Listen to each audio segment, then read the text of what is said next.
My fault. 1 2 1 2 1 1 1 1 1 1. You there? I'm here. I'm here. I'm here. I'm here. We in the building. We got anybody in the chat that can Turn tell your us if we turn got your is that we got going? hang on. Audio Um, going. you're getting feedback. You're getting a little feedback here. Okay. All right, let me let this intro roll in. 1 2 1 2 1 2.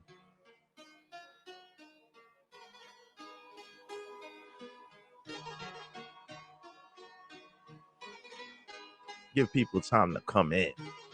Grab a seat, Yeah. get nice and cozy. Cause we got a story to tell today.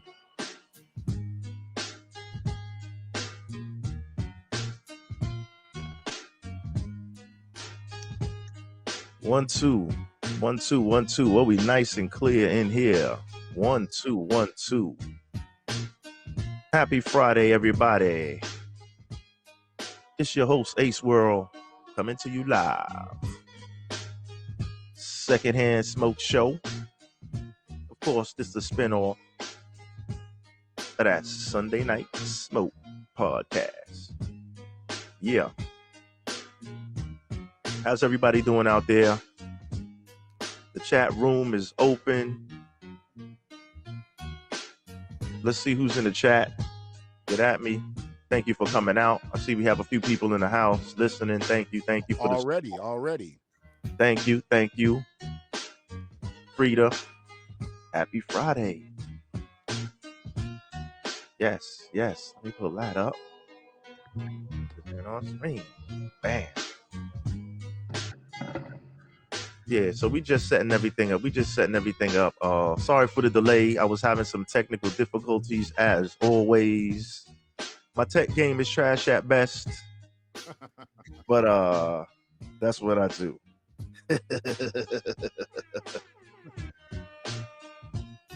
I have brother Shannon in the building today. What's happening, brother? Thank you for joining us, brother. Let me pull you up in here like this. Bam, we in here. We in here. I'm literally trying to grab something real quick. Just give me a couple seconds. I'm just to let you know where we've been with this whole thing. Hold on 1 second. Take your time, brother. Listen, take your time. All right. Let me actually I can pull you down while I do this promotional stuff right here. So I'll take you off the screen for a second. I'll do my promotional things. Shout out to There we go. TV. Yeah, baby. Shout out to YouTube. Shout out to Blog Talk Radio. The phone lines are open as usual. Area code 515-602-9602. Secondhand Smoke Hotline. Did you end up doing a reboot with your phone lines? 1 2 1 2. All right, go ahead. Talk to me, brother. How you doing, bro? I am doing good. Did you end up doing a reboot with your phone lines? What I do from time to time is I just kind of go into settings and I just refresh the entire system. It's like I'll walk you through it off screen, you know. Please, because I want to up here. that console that I just got. Yes. It's got all those inputs on it. So when I'm ready to get I will- everything up and going in my new space, I'm gonna be coming for tech support. I got you. Got you covered. All right. Got you I want covered. to be as crisp and clear as you and shit. And I'm in a probationary state too. How long are you in a probationary state on Haps where you can only do lives? Like you can't do, I can't do like stills and I can't do pre-recorded stuff. I can only do lives right now. I'm not sure, but I will reach out to one of my buddies that has a little more experience on the platform. Okay. And I will get back to you on that information. But I'll definitely work. Appreciate it. Because I've only been here about now 7 weeks. I'm still kind of new to the platform myself, but I know. Oh shit, we walked on this bitch the same time then. Yeah. I'm new to this space. And I like it over here. Big up to Hat TV. Thank you for having us. We in the building. So today we have wow. Today what we got in the bag. Today we have Shogun, an Asian on black hate crime story. So we're gonna peel into this now. Uh I don't know where to begin. I'll just give the outline real quick. A free, and before we get started, free on that Ann Arbor politics, put language in parentheses. If you can edit that one you sent out to Ann Arbor. That's a courtesy that I give to them. You know, there's some uppity folks there. You know, they a little sedity on that side. So let them know that they don't have to listen because there's language. For the Yes. most part, they like to listen, but you know, I just give them the respect. You know, that let them know that there is language on this cast. Yes, and it is a little early in the evening. The show usually airs on Sundays, 8 p.m. or Mm-hmm. 12 noon. If it's 12 noon, of course, it's a little toned down. Evening, we right on the borderline. We like rush hour. So we starting to go in, we starting to unwind a little bit. Yes, So we sir. loose a little bit. But there was apparently a hate shooting uh last week where Asian adult man actually opened fired and shot a young black American boy. Excuse Mm-hmm. me. I had a sore throat. Let me get some water here. You did So, it. and this apparently happened in the area close to where Brother Shannon lives. So, I have a quick clip from the news station where they kind of reported real quick on what happened, and from there we'll get some more information on this story. Like I said, because it was local to this brother. So, hang tight. Let me know if you hearing this clip. Let's go into it. Nope. Hang on one second. Let me Give start us a from little the top. volume.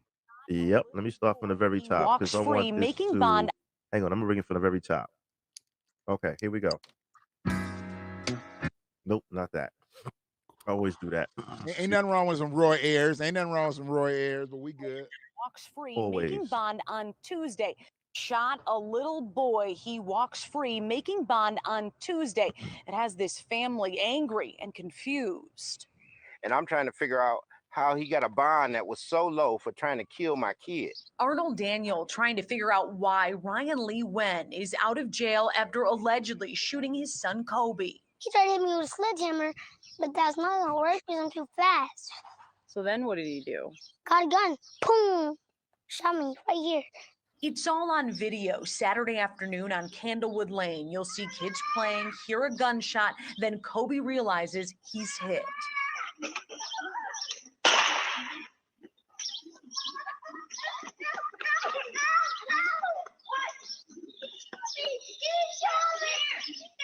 Lee Wen allegedly fired through his front window. The bullet went in Kobe's arm and out the other side.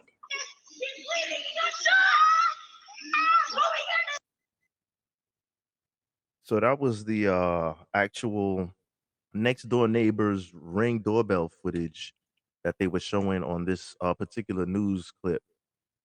Um, and this news clip aired a couple of days ago. So what do you have on this, brother Shannon? Well, I mean, the clip speaks for itself.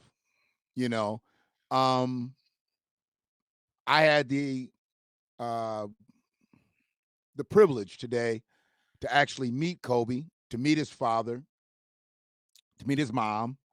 Um, Disclaimer: it's not his biological mom, but as I let her know, I don't deal with the whole biological thing. If you take care of him, if you bathe him, you feed him, you his mom. So wherever his biological may be, and I don't think anybody had ever spoke to her the way I spoke to her on that regard, but I knew she was his caretaker along with Brother Daniels.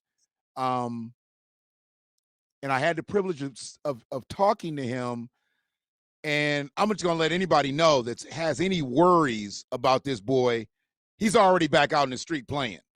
He ran in the house, and I mean, I was laughing when I was hearing him talk, because when he described the whole situation, he's so animated.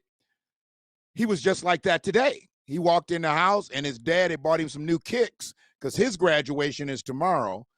And he walked right to the shoebox. So I let him do his thing. He was all into the shoes. He wasn't trying to meet, he's like, who's this fat motherfucker up in my house? Like, probably just another fat motherfucker has been in my house. Because he's had people all over. Let me just be honest. The news cameras have been there. The community has been out. We've got a ton of support from around. There's some brothers out in the Detroit area, New Era Detroit. They pulled up. They don't let nothing happen, especially to the collective. They don't let nothing happen without them, showing up. So they came out, and then countless people from the community has come by to support this family. But, so anybody that's worried about Kobe, please don't, because he's good. He's good. It's really almost like it's never happened, even though I know he knows it's happened. And I said all that to say this. Listening to that clip, it's very self-explanatory. His bicycle was partially in the neighbor's yard, and we're only seeing the shot. But right before the shot, the neighbor had wielded a sledgehammer and tried to hit Kobe, as he described in the clip.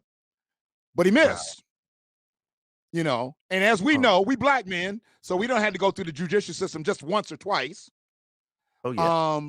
Or 6 times. But he swung a sledgehammer at a 6-year-old. Now, to me, that's attempted murder. Yes. I don't think you need to be able to pull a trigger and hit him and not kill him to get attempted murder or even miss him. You swung a sledgehammer. The sledgehammer probably weighed more than Kobe. So you swing a sledgehammer and you miss, that's assault right there. That's grounds, for dismissal right there. Yes, in the court of law, yes. He goes back in his house because he missed and Kobe ran off, and he wasn't fleet of foot like that. Yes. And I'm sure he was probably a little upset that he missed, but he got so upset he walked right back in his house, turned around after he got his firearm, and shot through the glass, which was really weird to me. I mean, if you're going to shoot, why you going to damage your home? Why do you come back outside? He blew a hole through his own window. And I'm like, okay, so could there be some mental shit going on here? Could there be, I don't know. It is obviously some mental shit. You shooting at a kid, and you tried to swing a sledgehammer at a kid. But he did this shit. But see, with me, you've watched a few of my casts. I don't just go there. I'm not a reporter.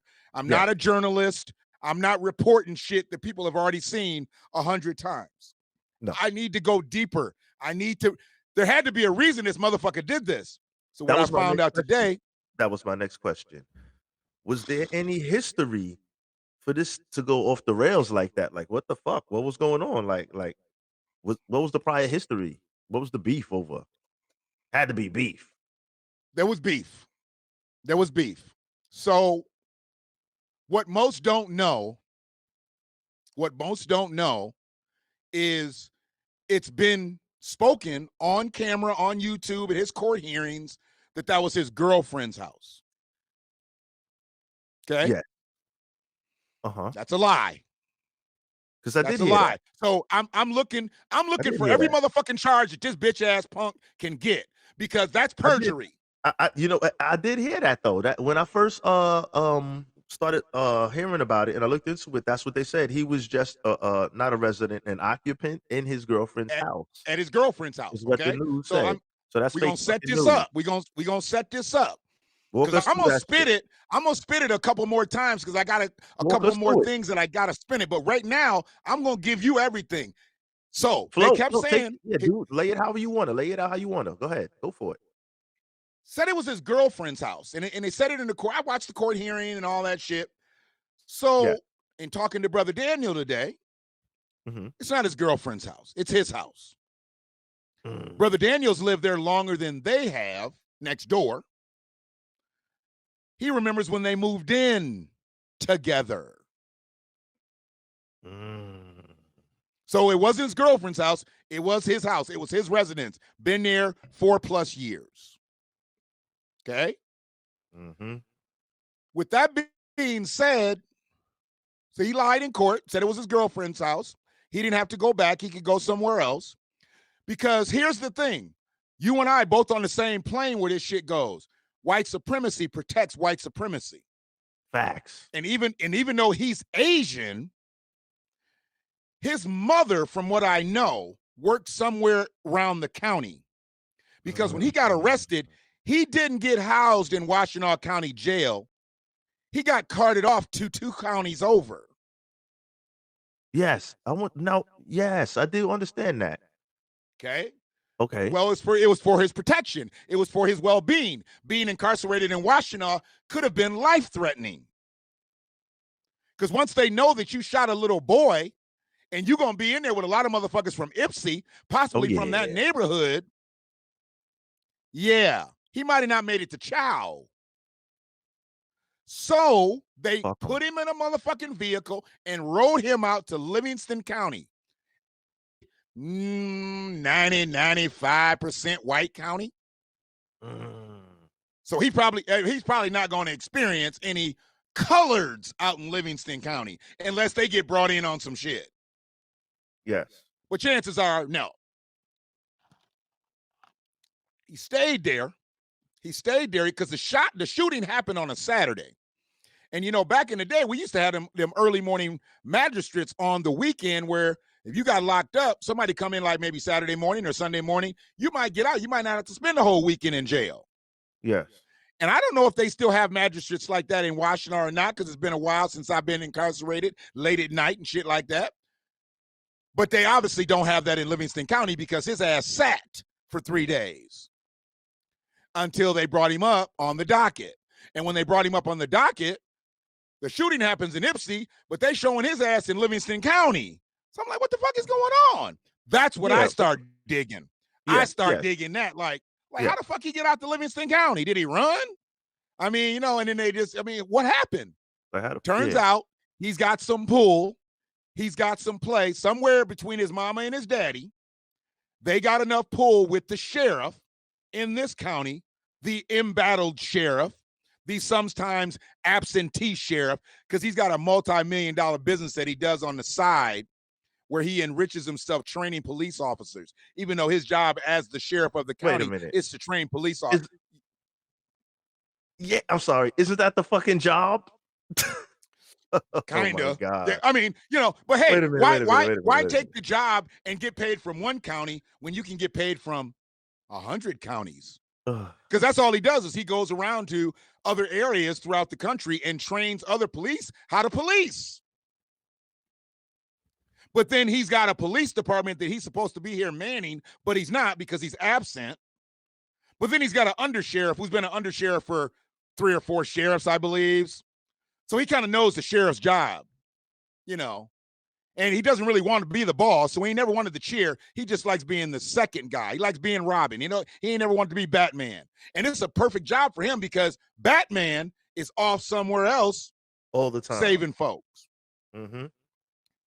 And he's become untouchable in the county. He's black. He's blacker than a motherfucker. But he's not for the blacks. And that's where my problem is, because he's had a lot of issues that he could have resolved in this county favorably for black folk. And he chose not to because he's one of them, and I'm sorry, I'm going to jump right on that motherfucker's back right now. He's one of them, what Kwame Brown says, them go along to get along niggas. Go for it. And what he's done is he has empowered himself. And he's a very powerful figure in Washtenaw County, but now our state, because he's in the Democratic Party. So he done went from police to political. And the play for him is, let me hang on to this job one more term. His slogan was, let us finish what we started.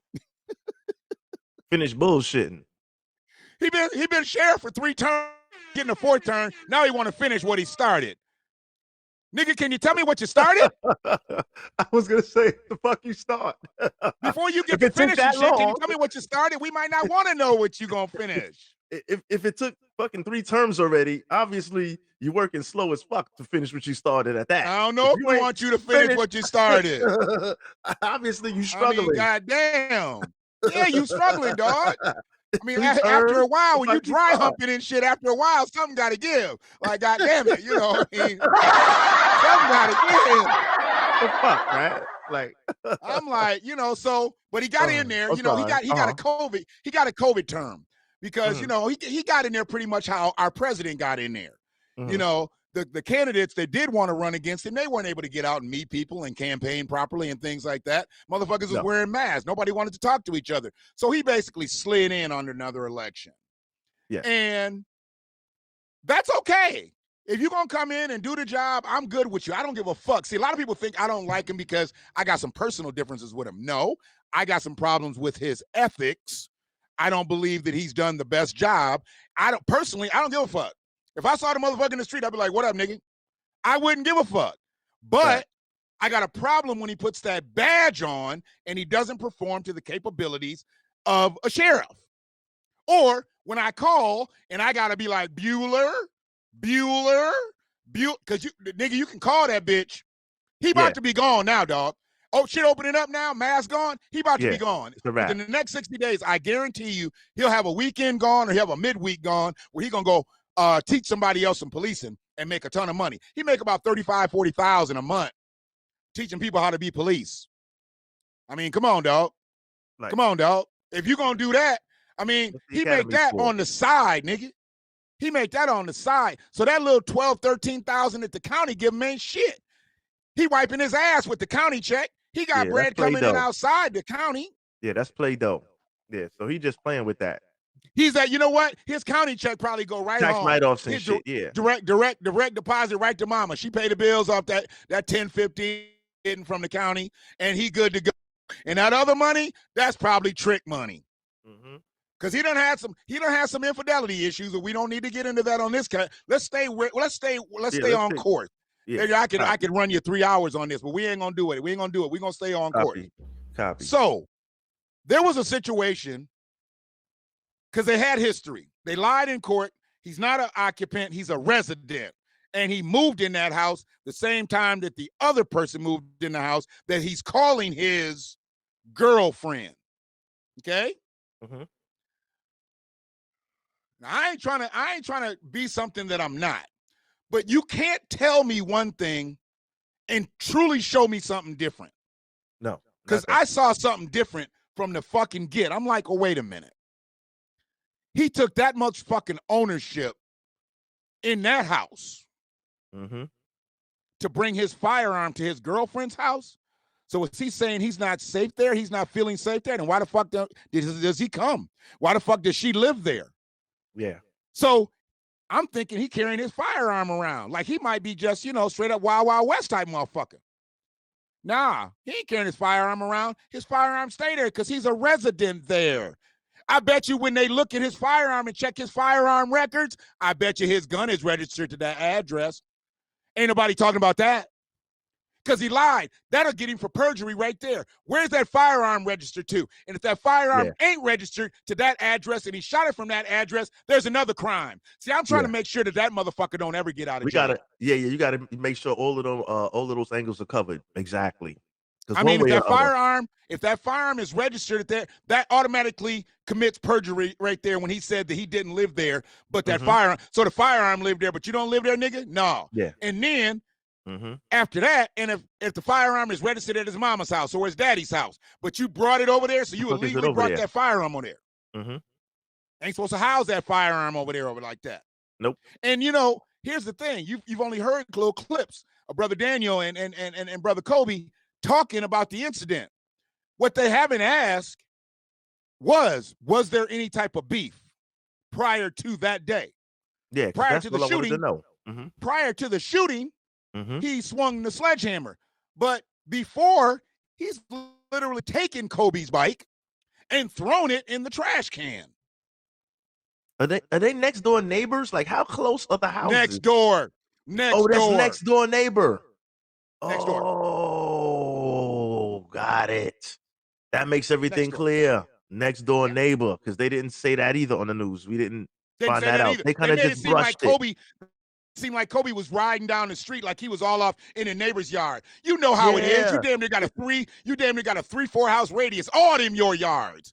You might drop your bike and run up to the water hose and turn the water hose on just to get some water at your neighbor's house. You know how shit be.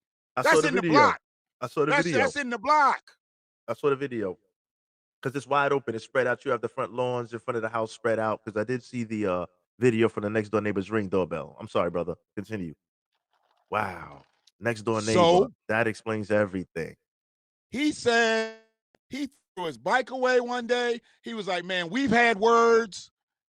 And I'm like, so wait a minute. So he'll be over his girlfriend's house. He's like, man, that ain't his girlfriend's house. That's his house. Oh, shit. So who Next gonna door know? neighbor. Who gonna know whether it's his house better? The judge, if the defendant lies and says it's his girlfriend's house, or the next door neighbor who sees him come and go every fucking day. I mean, you know, they could be shacking. They could be shacking, but something tells me that you more than shacking. Because them kind, they generally combine their resources. Maybe All she the just time. didn't take his name. Maybe she All just the didn't take time. his name. Maybe it benefits her not to take his name. Mm-hmm. And it does. And it does. So I'll get into that. So they've had history. There's been bad blood. But see, here's the thing. Here's the thing. And this is why the community has to protect Brother Daniel. Brother Daniel's a businessman. Brother Daniel, goddammit. Hold on a second. Take your time. Take your time. Take your time. Walk us through this nice and easy. Brother Daniel gave me everybody get it. he gave me flyers and shit today from his business. You know, he's got a hauling business. He We're buys gonna promote cars. that too. Yeah, Mhm. dog. I mean, we're in a situation where, like I told him, the village got you. I don't know what the fuck's been told to you. And I guess somebody from Ohio has been calling him, trying to set him up to get on the podcast. Because, see, they don't know enough. Okay, they don't know enough. And much respect to everybody that has documented this shit. Everybody is documented on their platforms, on their podcasts. We appreciate y'all putting Ypsilanti on the map and giving this some notice. But what I need y'all to do is I need y'all to do that ABS break and just do that double pump. Because y'all don't know what the fuck y'all talking about. Y'all basically trying to just put this on a low bond situation. No, this really needs to be walked down. What they say, you can run down and fuck one of them hoes, Nah. or you can walk down and fuck them all. Walk down nice we- and slow. We gonna walk down. We gonna walk down and fuck this hoe. Because see, them telling us that it's just his girlfriend's house and he can go somewhere else and he can do this and he can do that. No. It ain't that easy, bruh. I'm not sure if you didn't feel comfortable enough to live there where you had to shoot a kid, how's she gonna live there now? How's she gonna live there? Because you can't come back. You gonna leave your girl to live there? Now we need to see a for sale sign in that motherfucking yard. Market's up. You should be able to sell that bitch. Let's go. Let's go. Right away. Let's go. You need an agent? I got an agent. I got 3 of them bitches on speed dial. Jack, you looking at this, you black motherfucker. Jack, list this bitch. 1369 Candlewood. They just about to go. Facts. You don't feel comfortable enough to where you gotta shoot a 6-year-old? Nah, you don't need to be in this neighborhood. You don't need to be in this residential district. And there was not there's a kids. I saw several kids in the video. I saw several His kids brothers, playing. man, them siblings. They came up in the house today when I was kicking it with his dad and his mom. That's his oh, siblings. Oh, wow. When I pulled up, I talked to the brother and asked him where the house was. He told me where the house was. I Yeah. parked. I'm walking up. They walking out the house. And I was like, is this where Kobe lives? And they were like, yep, he's in. And I was like, and they were like, yeah. And I was like, is his dad inside? He's like, yep. He's like, Dad. When I'm turning around, I say, Dad. So when they were screaming and like, Kobe got shot, it's the siblings, man. That was them in the video screaming. Oh, That was them in the video. They got up there watching you. their little brother's beef cook. Oh, what the Because old Jet Li over here, he couldn't hit him with the sledgehammer, so he went and got the real hammer. got you. As seen Sorry. in the fucking thumbnail. Got you. Don't get to talking about black What the kids just grabbing fuck? guns because they can't fight. What about Jet Li over here in Washington County? He wouldn't grab the hammer. Black on black crime? How about Vietnamese on black crime? Fuck y'all. Oh man, that's crazy. My thing is This this, motherfucker- right? Go ahead. If right, we talking about a 6-year-old kid. 6. You can't handle you can't. Nigga, In no way am I condoning violence. You can't fucking beat up a 6-year-old kid. You gotta come with a fucking hammer. are That's you how are you feel are about you a it. And I'm movie not buff? saying Are you a movie yeah, buff? yeah. Okay, that you remember nigga- Stanley, don't you? Don't you remember Stanley and Friday? Oh yeah. You can't beat fact. Stanley, motherfucker. Hey, get off my grass. Oh, Will you stay off man. my grass? Just get off my Oh, grass. What the fuck? You can't beat that's Stanley? So crazy. You got to get the You got it busting. with a fucking hammer, and then you get You got to get the busting? busting. Oh shit! I'm like, I'm all over these young motherfuckers who can't fight and they just want to pull. But what about this motherfucker? He's 30 years old.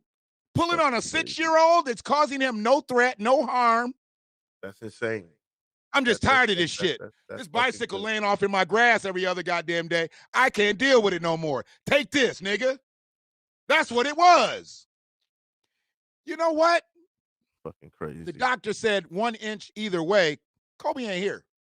We got vigils instead of visitations. Because he was looking for a chest shot. Obviously, He hit him in his upper arm, dog. yeah, he was looking for a chest shot. Yep, facts. Kobe's Facts. little 8-inch python blocked the motherfucking bullet. Facts. And think about this. It was a group of them. What if it hit That's his what bone was and ricocheted crazy. and went into his brother's heart? What if it could have easily ricocheted and went right to one of his siblings? Facts, because it went through, from what I understand. It went Straight through. Could have hit a bone, redirected, and then fucking hit his brother. I mean, we're thinking of what really, really, really could have happened. We're just thinking about what happened because we're so fucking overwhelmed with that. But it really could have been catastrophic. Wow. And here's the thing. So let me play it out for you because I talked to the brother and I told him I was going to talk about this shit. Lady of the house, she told me, she was like, the weirdest shit. He never walks his dog. She's like, dog's got a doghouse out back and shit. He go out back, shit, and we go clean up, bam. He never walks his. This day, Brother Daniels decided to walk his dog. He walked his dog out the door right. Kobe's riding up and down the street left. Okay. He walks his dog back just around the missed corner. it. By the time he Just gets back missed it. around the corner, they already got Kobe in the motherfucking ambulance. It happened already, just by getting around. It's happened already. Oh my god. He walks past and he's like, he didn't even know Kobe was in the ambulance. He didn't even know he was wondering what was on the block, what was happening on the block. So he's like, well, let me get my ass home, He walk up. What the fuck? I'm still clear. Am I still clear? We still good here? Clear, loud and clear. I hear you.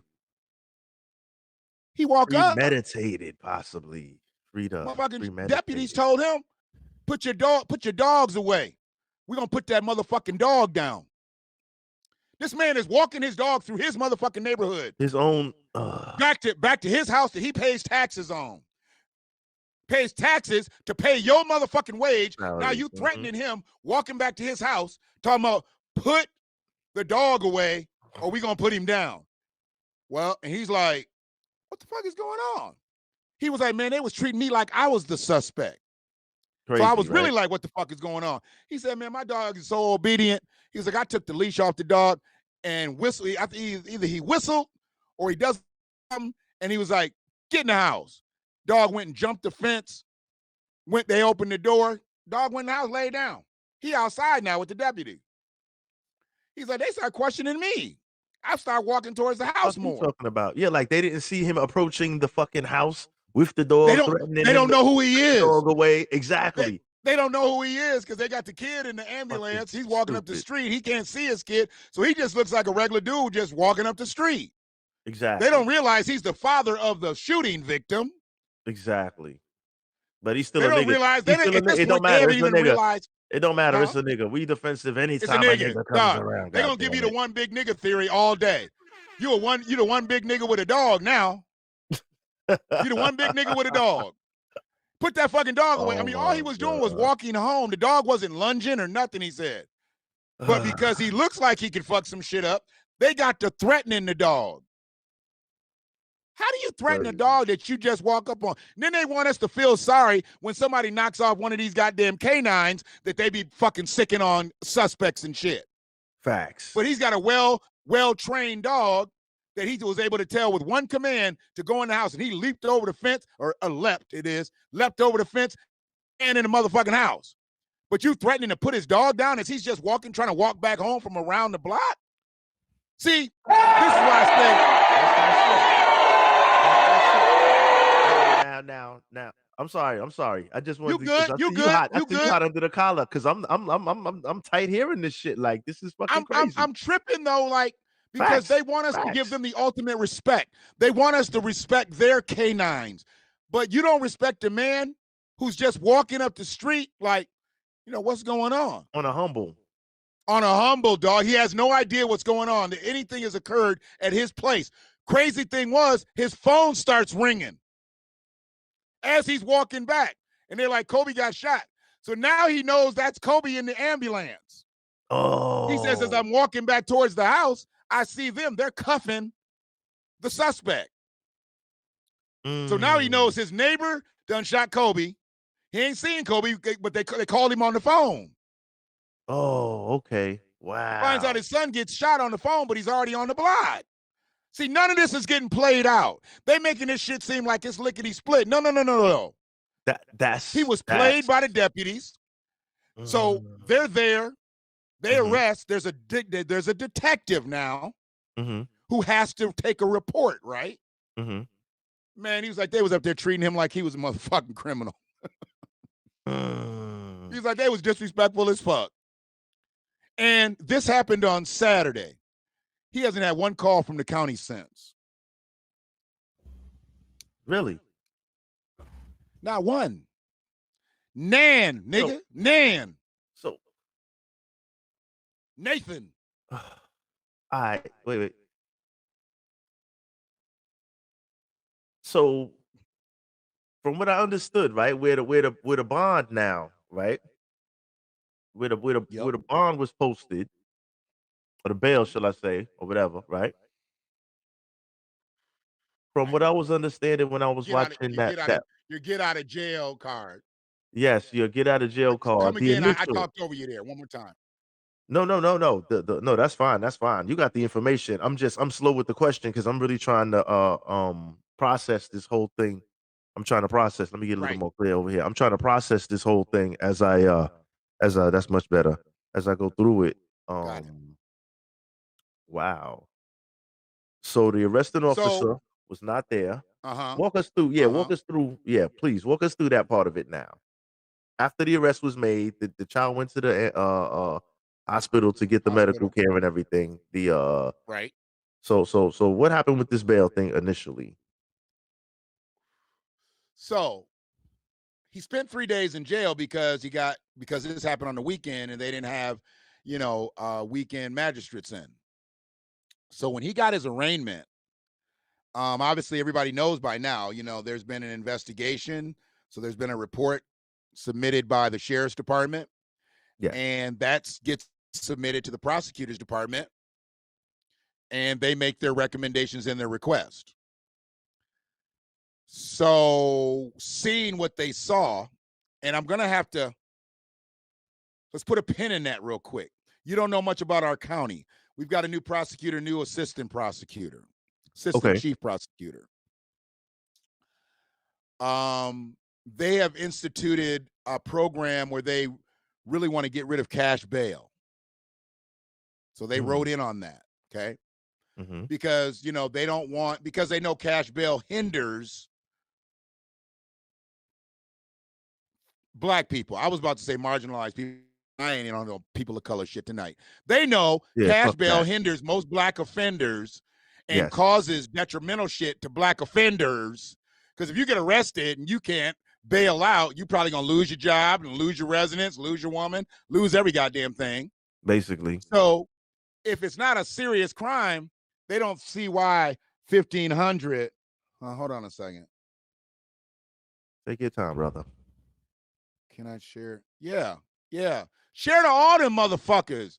Don't ever ask me, can you share it? They don't want to accept it. They don't want to accept it. Fuck them. Them not accepting this feed lets us know they're trying to suppress the truth.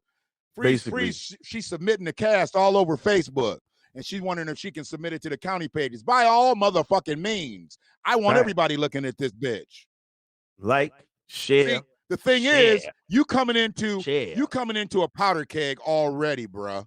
It ain't like shit's been sweet around here. You coming into a powder keg already. So where we at right now,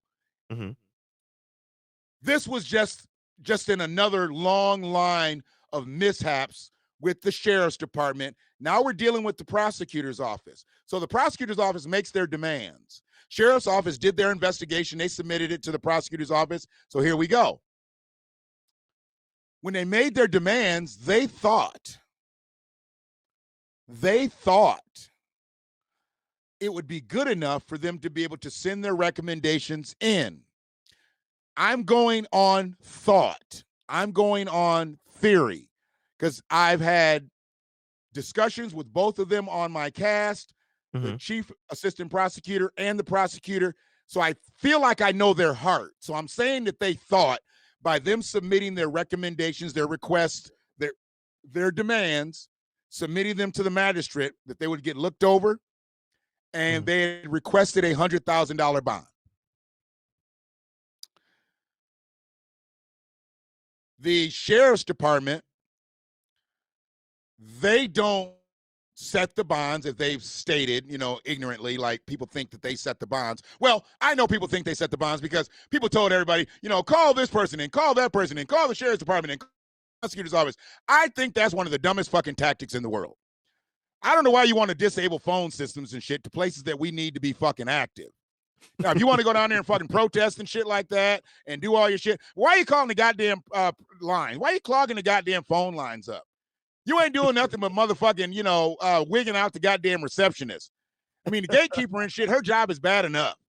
She's got to fucking answer for the prosecutor, answer for the chief of prosecutor, answer for this motherfucker, answer for this motherfucker's mistress. This motherfucker's, mistress coming in, come on, man. Don't make the gatekeeper's job harder by just calling in and saying, why'd you get the $10,000 bond?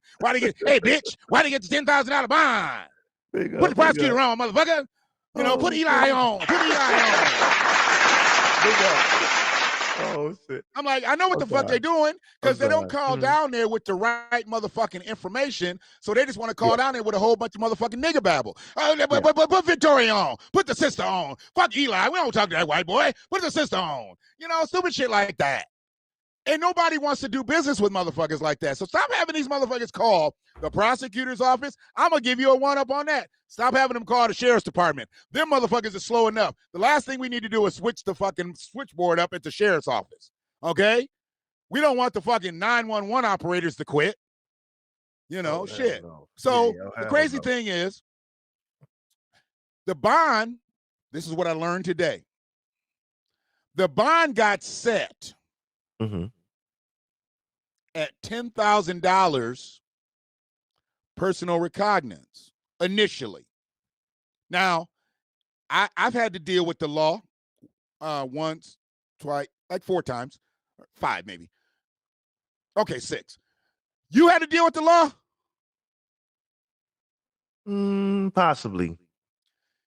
Did they ever give you a PR bond? Oh, nah, not to that level. Nah. Okay.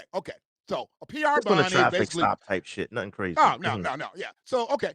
When you get jailed, they got to trust you, or they got to believe that you're not a risk not to show up for court. They'll give you a PR bond, personal recognizance. Okay. They don't give it to everybody, but they give it to you if they feel like there's a solid chance you're going to show up back in court with no problem. Now, if they think you're going to run and you tell them you ain't got no job and they done looked at your address, they can put $1,500 on you. You ain't getting out. They know. Yeah, that flight risk. That's what they did. That's what they did to Kalief Browder. Kalief Browder's fucking bail was only $3,500.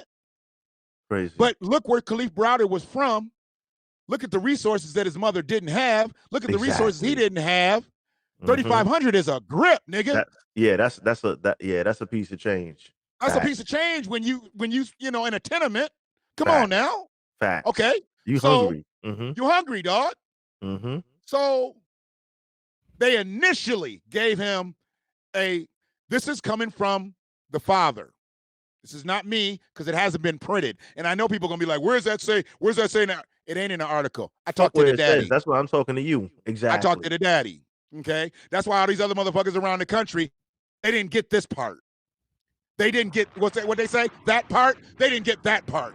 I got that part. So y'all need to stop fucking around and playing with yourselves. We got the information here. And I'm about to fuck with y'all in a minute. So just to show you how disrespectful they out here mispronouncing our county. I'm about to show you straight nigga shit. Why do you even try to fucking pronounce it if you're going to butcher it like this? I'll show you in a minute. Give it to him. So somehow they probably figured out that probably wasn't the thing to do to give him a PR bond and he just shot somebody. So then they made it $10,000 cash later in the hearing. Mm-hmm. So he sat predetermined 10,000 PR bond, but then they pulled that and it was like, no, he got to go before the magistrate. See, he could have walked. He could have walked before, but he didn't. They held him over. But he also got a favor because he shot Kobe in Washtenaw County. Somewhere there was some play. They had to take him out to Livingston County. Mm-hmm. When they took him out to Livingston County, they're like, okay, well, he'll be up for court date or whatever. Mm-hmm. So when he came up for the court date, this is where the shit gets weird. When you're in court, there is a judge, there is a prosecuting attorney, and there is a defense attorney, unless somebody's representing themselves, which nobody does that but old crazy gangsters and shit, you know. Copy. So the hearing came. The judge pops on the screen. The defense attorney pops on the screen, who I ignorantly thought was a PD, but turns out he's a actual pay attorney and a pretty decent one from what I heard. I haven't had that many skirts with the law, and if you got in trouble back in the day, you tended to try to get one of the 3 black lawyers that we were privileged to have in our midst. They're all dead now, but you know, it is what it is. But so he's a prominent, more or less prominent lawyer around here. He pops up on the screen. So you're waiting. Subconsciously, you're waiting. Because I didn't wait. I watched, but I didn't pick this up. The hearing comes and goes with just the judge and the defense attorney. The prosecution never showed up. The sheriff's department never showed up to state what their investigation was. It was just the defense attorney and the judge and the defendant. Well, hell, that's not a motherfucking hearing. That's a meeting. Basically. I mean, shit, if they'd had a couple sandwiches, it could have been breakfast. Or a fucking space game. It was no debate. There's no debate between defense and prosecution. People versus Ryan Nguyen. The people didn't show up. No arrested officer, no nobody. Right. It got to a place in the hearing where she said, I just don't see a reason for this high bond that the prosecutors had requested. She had already disclosed that they had requested a $100,000 bond. But because nobody else is in the Zoom room. Yeah. Because we ain't going to court now, right? We in the Zoom room. Copy. He in Livingston County. She's in Washtenaw County. The lawyer's in Washtenaw County. They was in the same motherfucking building, logged off. All they had to do was log on. Facts. Put your password in, you know. Facts. Thumbprint, whatever your little security measures are. I don't know. But if they would have just been there, and then she would have said, what's your reasoning for this high bond? They could have possibly given her the information to make that bond initially $100,000, which I believe they have anyway. I don't believe that they just had 10 grand to get his monkey ass out. I believe they got 100 G's. They just pulling together nice and slow. He probably ain't made that call yet to let people know that somebody's looking at me wrong in this bitch. Not yet. I think somebody put something in my food. They're following me going to the bathroom. He ain't gave them kind of calls yet. Wait till his first visitation, or he gives them calls where he ain't having a favorable time in cell block. Yeah, when shit ain't too fucking cozy. It ain't sweet. Fact. They talking about they could have put him in Washington. They got in a single cells. Nigga, it don't matter. They can get you in a single cell too. Take it that. Don't matter whether you in a single cell. You don't need to be in the barracks to get fucked up in a jail. Not at all. They took his ass out to paint because he had privilege. Fact. They didn't take him up out to paint because it was overcrowding at Washington. They took him out to paint because they were like, no, we need him up out of there. He's one of the privileged ones. Facts. That's how he got up out the paint. Facts. So he gets up out the paint, goes to the court hearing. With the prosecution not showing up to the hearing, the judge took it upon herself to be as tone deaf as she was motherfucking. Because I'm like, bitch, don't you got kids? You never had a 6-year-old? like, a motherfucker shot your 6-year-old. Like it was nothing. Would you have come back to the bench? Nothing. She said, I'm just going to set the bond at $10,000. I'm like, damn, she did that shit quick, too. I mean, she just let it spool right off her tongue. She didn't say, like, they want 100. I'll do 50. You know, she didn't even go there. She went to 10. She went to 10% of the 100. Right away. She just dipped that right shit. Away. Give me 1 second, brother Shay. Izzy, I see you, brother. I'm a just give me a thumbs up when you're ready. All right. Cool. Yeah, I have another brother coming on, and he was trying to get some information on this yesterday. So I just kind of wanted him to kind of get up close, you know what I mean, get up close to host of this, because he's another real brother, and this is right up his alley. And this is the brother I was on his show actually last week. You ready to come up, brother? You hear me? I'm ready to go. Let's do it. I can keep you off. You want to come on screen? I can keep you off screen if you want. You know, this is like more so radio than video. I can pull you up. It's on you. It's up to you. I don't mind. I don't care if I'm off screen. All right. All good. I'll pull you up. Let's get it in. All right. What's up? What's good, family? What's good? Izzy, hi, everybody in the fucking building. The legend. Izzy, basically where the Asian hate crime against the young black boy took place, this was actually in his neighborhood, and he spoke to them and the family today. Yeah, I'm sorry, I know there was a big time difference. I wanted to tag you in earlier, but I'm like, you gotta hear this shit. So just let us walk you. Yeah, he's gonna continue to walk us through it. So just hang tight. We just in here. Continue, please, brother Shannon. I'm sorry. And let me clarify, it's not my immediate neighborhood, but it's my village. In the area, shall I say. It's in the county. It's Washtenaw County. Okay. In the county. Sorry. I'm from Ann Arbor. I now live in Pittsfield Township with an Ypsilanti address. They fuck all the shit up around here for taxes and everything like that. It's just the new age redlining. But this is Ypsilanti Township, where it happened at. And so it's not in the city. So it wasn't the city police department that handled this case. It was the county sheriff's department would handle this case. So they took it over to the Washtenaw County prosecutor. Like I said, the prosecutor made their recommendations, but because they didn't show up and they weren't there to stand in their own defense of what they had put forth as recommendations for $100,000 bond, monitoring, this, that, and the other. Yes. She just went with the straight 10 G's, and if you got it, you can go. Fucking crazy. I'm like, okay, but wait a minute. Get out of here. Because now the reports are out. And then they talked about how he had swung the sledgehammer. That was never brought up in the hearing. She asked if he knew the boy. He said no. Nigga, you've been there 4 years. Now that I know he'd been there 4 years. I didn't know he'd been there 4 years when I first started reporting on this. I didn't know he'd been there 4 years until today. So let me just back it up off it. Just like I wanted to let you know, it wasn't my neighborhood, but it's in my village. In the village. So I don't give a fuck if it's on my street, off my street. It's in my village. As long as it's in the village, I'm fucking with it. Now, Izzy, then it apparently was the next door neighbor. Oh, yeah, they sure. Yeah. Copy. Only thing separates them is a driveway. Only thing that separates them is a driveway. Okay. Yeah, I knew that they were next door neighbors, and I knew that the kid had walked what he would consider his property to grab his bike, and then he got shot through the fucking window. like a fucking animal.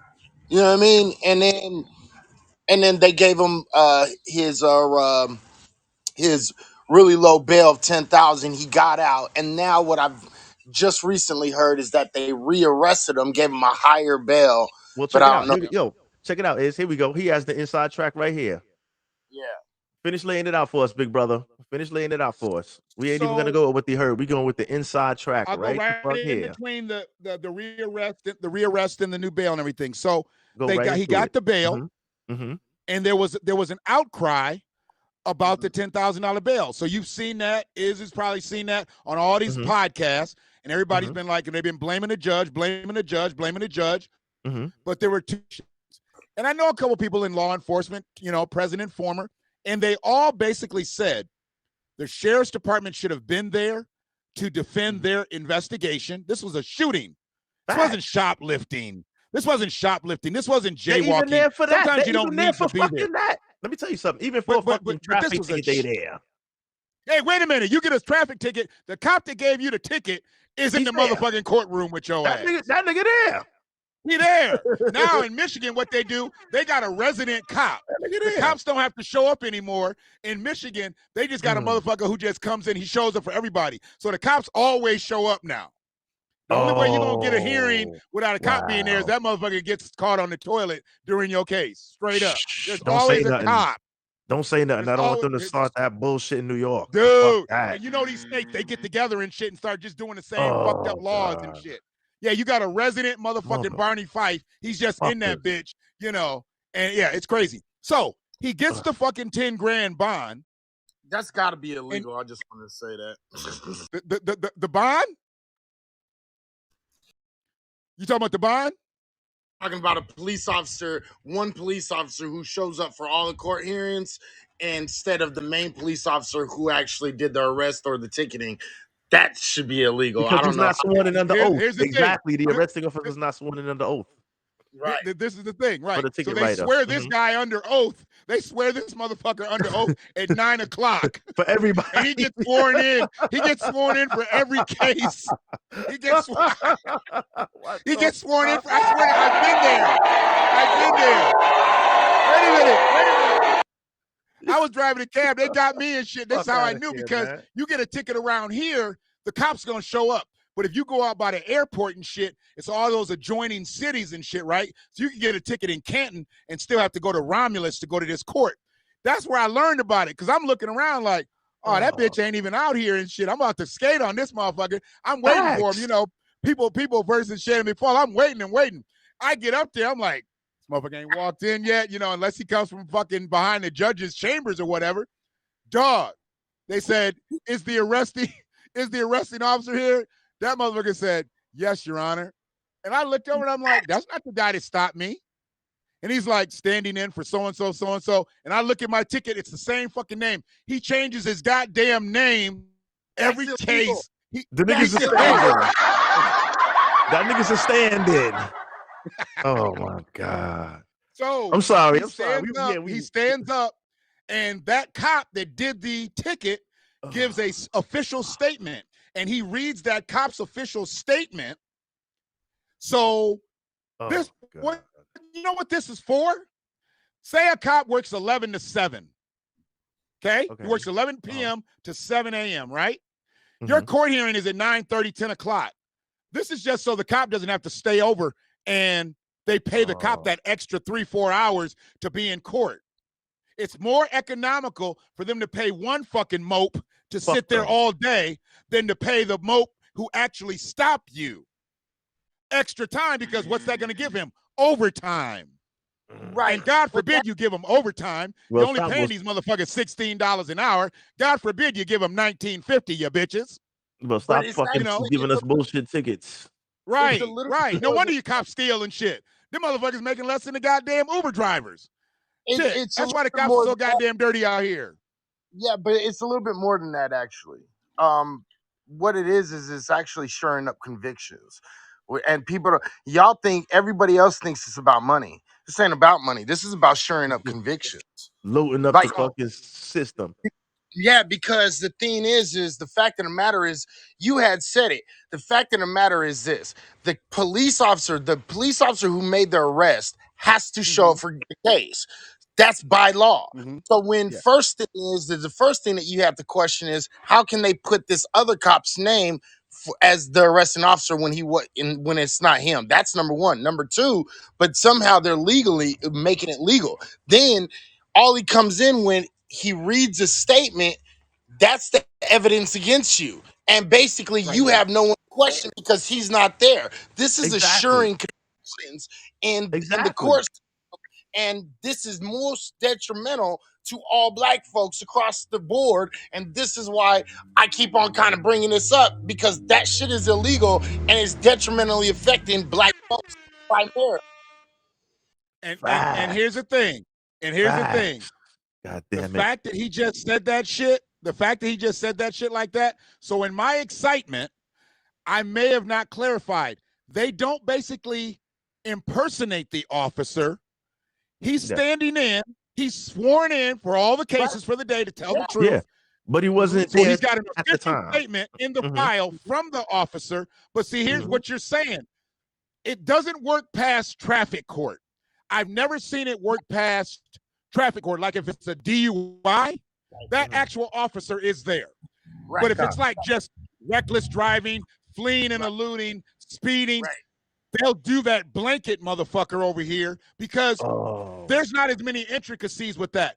And the reason I Right. know it's a revenue source for this, because that's why they house it in one courthouse, because Canton ain't got the manpower to do the cases, and West Lane ain't got the man. So they put it all at one courthouse, and that motherfucking judge, I'm literally telling you, that judge will sit and do 30 cases an hour because all he's got to do is deal with one fucking cop, no in and out there. If your ass ain't there, they give 5 minutes. Somebody goes outside, says your name real loud. You might be in the bathroom. You might be having a cigarette. You might just be out shooting the shit.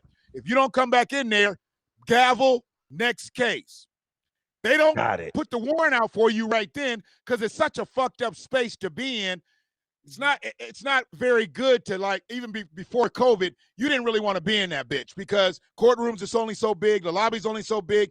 They don't have a loudspeaker. I suggested this to what's them motherfuckers that make you take the shit out your pockets? I'm like, y'all should put a loudspeaker outside and they come out with the names and you guys just be able to mic it up and then call the name of somebody. Because most of your people that y'all be calling, they outside smoking. And one dude tried to jump like this, motherfucking cop. He tried to jump, smoking. I'm like, whoa, they're not smoking weed, dude. They just smoking cigarettes. But you got to understand, people stand outside to do that because they can't smoke in here and they can't hear the case called. So They know that. I'm trying to give them some logic. Now I'm there Some for some niggas know that. bullshit. I'm there for some bullshit, but I'm just shooting the shit anyway because I'm making money because I'm driving my cab. So I'm just literally went to my court appearance in Some between niggas the know airport that. run. They not But they know that. They know that. But see, and they don't put the warrant. Go what ahead, Iz. I'm sorry. I just wanted to say, no, I totally understand. It was a good clarification for everybody else. I understand the legal system a lot because you know. Yeah. Anyway, But yeah, we got that shit. We got that whole shit. I think factually, we got that shit. It is illegal. But they made that type of law just to cut back on their little manpower and all that shit. So but I believe the first time. Yeah, I mean, like, so it squeaked. So basically, when they first gave him when they put the first 10,000 out, right? Let me backtrack a little bit. So when they put the first 10,000 out, that slipped through the first time, regardless of who was there or not. Basically, that shit kind of slipped through, right? Altogether. Right. So then, what happened and what made them turn him? How did he end up back in custody? What led to that? Was it the outcry from the county? It was the outcry. When y'all niggas pulled up on them, they got shook. Mm-hmm. The crazy thing was, the day Kobe got shot, there was and this is not something that I fuck with. And I told you I'm not a protester, I'm not a marcher and all that.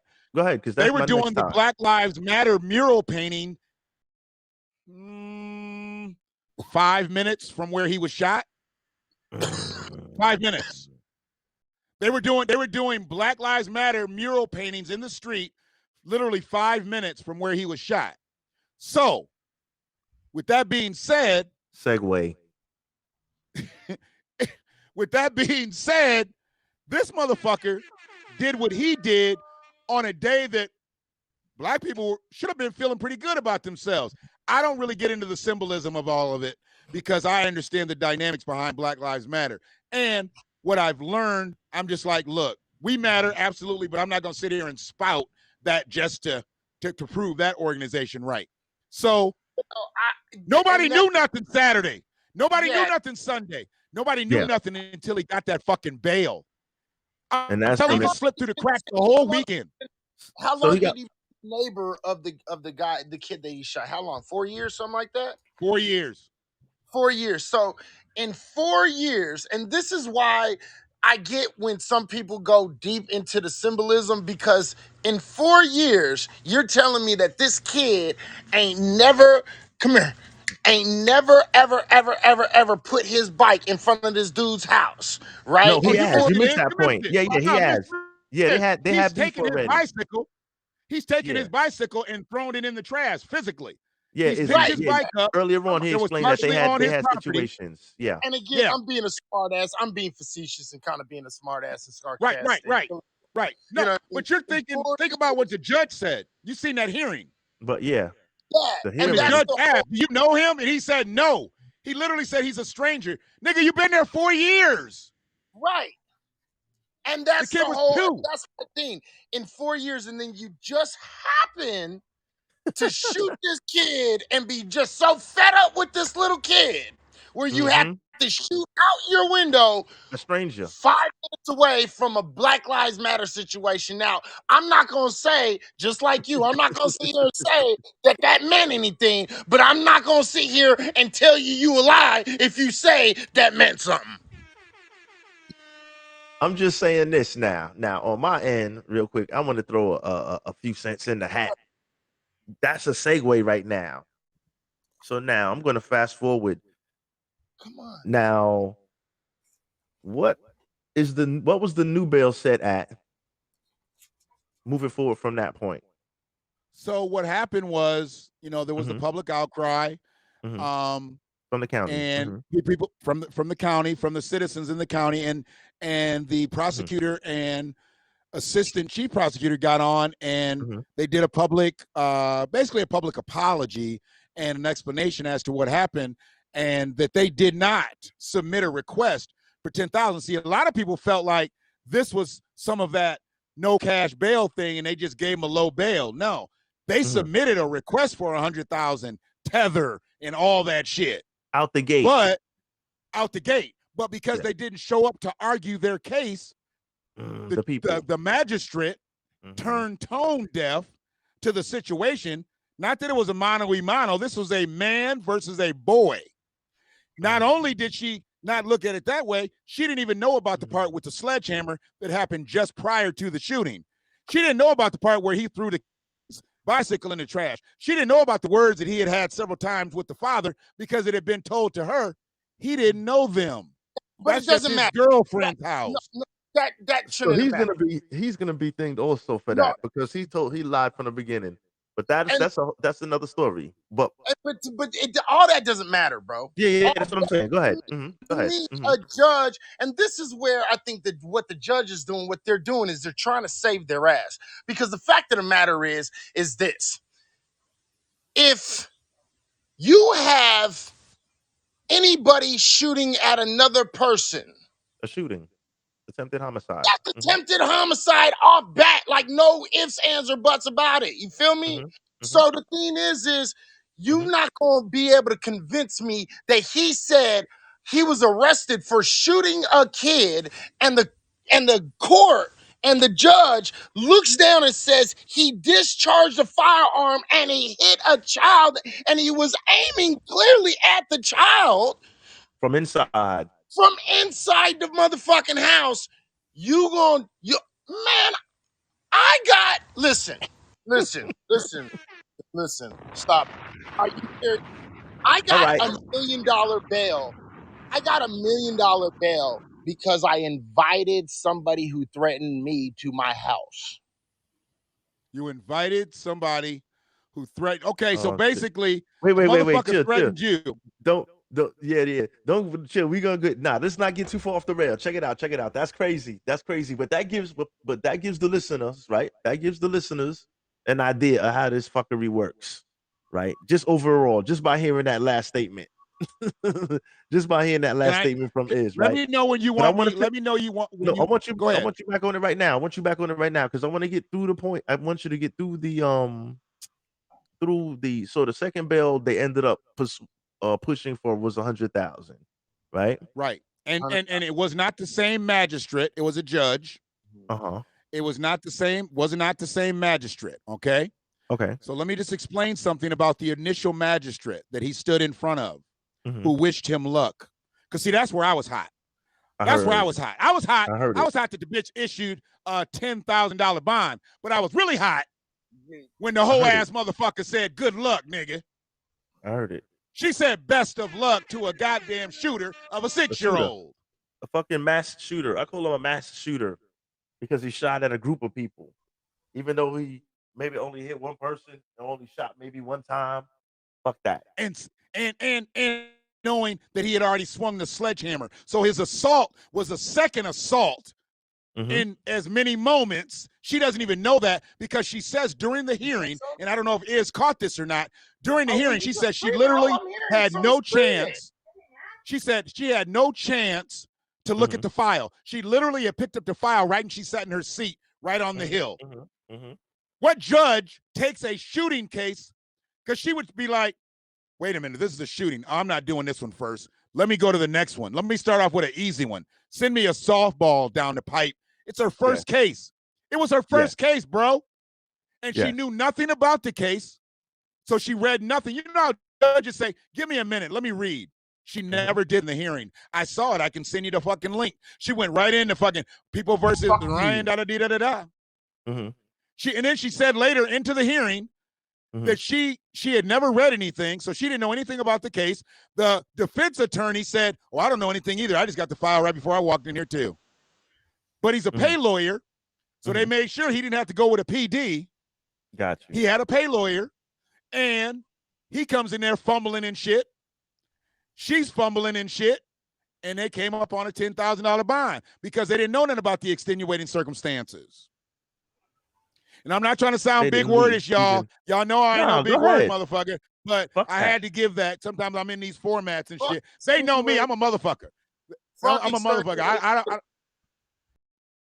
So she did that 10 grand, right? But here's who she is. She is a third generation judge in our county. Okay. What's that mean?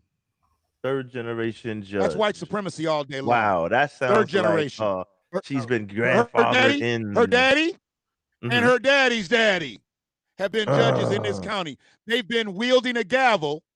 Wow. They've been wielding a gavel for 100 years in this bitch. Wow. You feel me? Now, if we want to go back, we want to go way back. If her daddy was a judge and he did it for 20, 30 years, that puts me back in the 90s. If her granddaddy was a judge and he did it for 30 years, that puts us back in the 60s. That put us back in the 60s. That's when your ass had to be inside because it was sundown around here. Sundown towns, 20 miles away from me, Livonia, Michigan. You could not be a nigga and be out in Livonia. Right down the street. Point Idaho. Shit. Oh, shit. Facts. Fuck.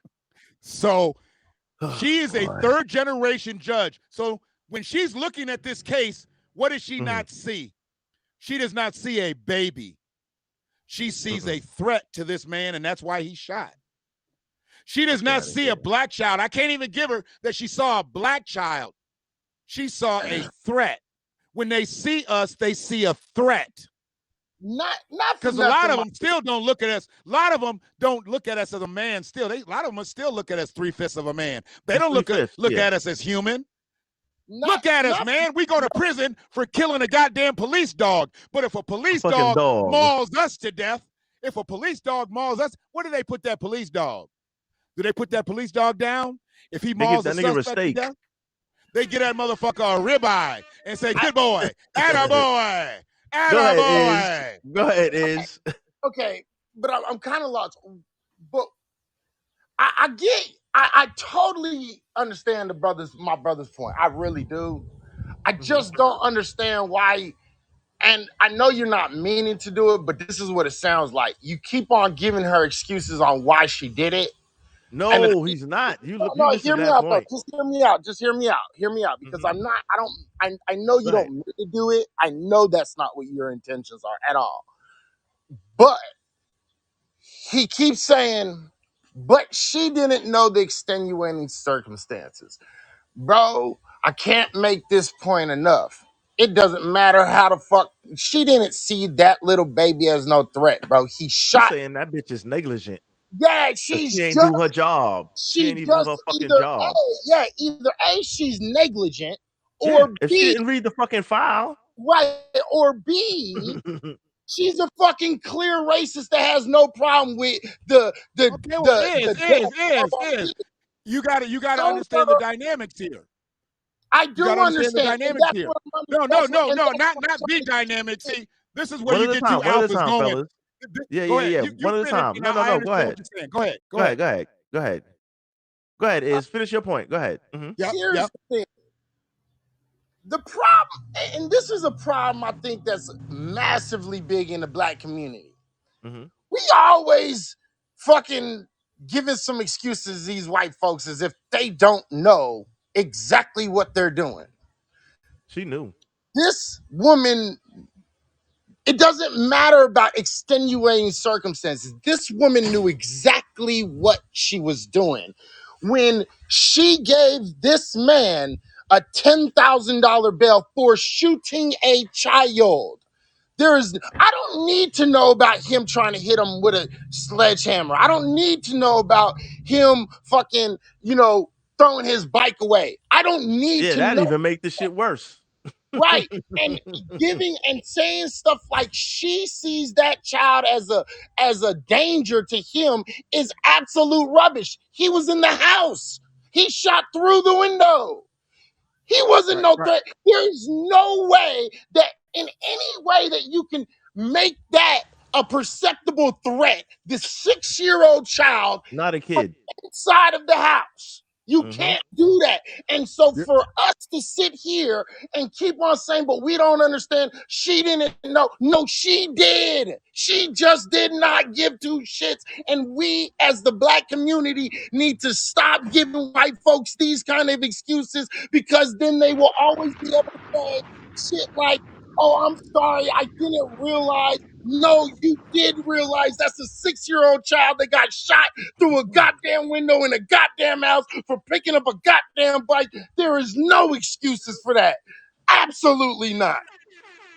Now in this piece now, right? Now check it out. Now exactly. Now y'all both were in the same place with it at the same point. So check this shit out now, right? Now in all of this, now he's home now, right, brother Shay? He's home now, right? Brother Shannon. Who? The young man, the victim is now the kid is home now. He's doing Yeah, better. he Like probably, he's healing. you wouldn't even know that he's back to Right. normal. But now now here's the question. No, well, not exactly, right?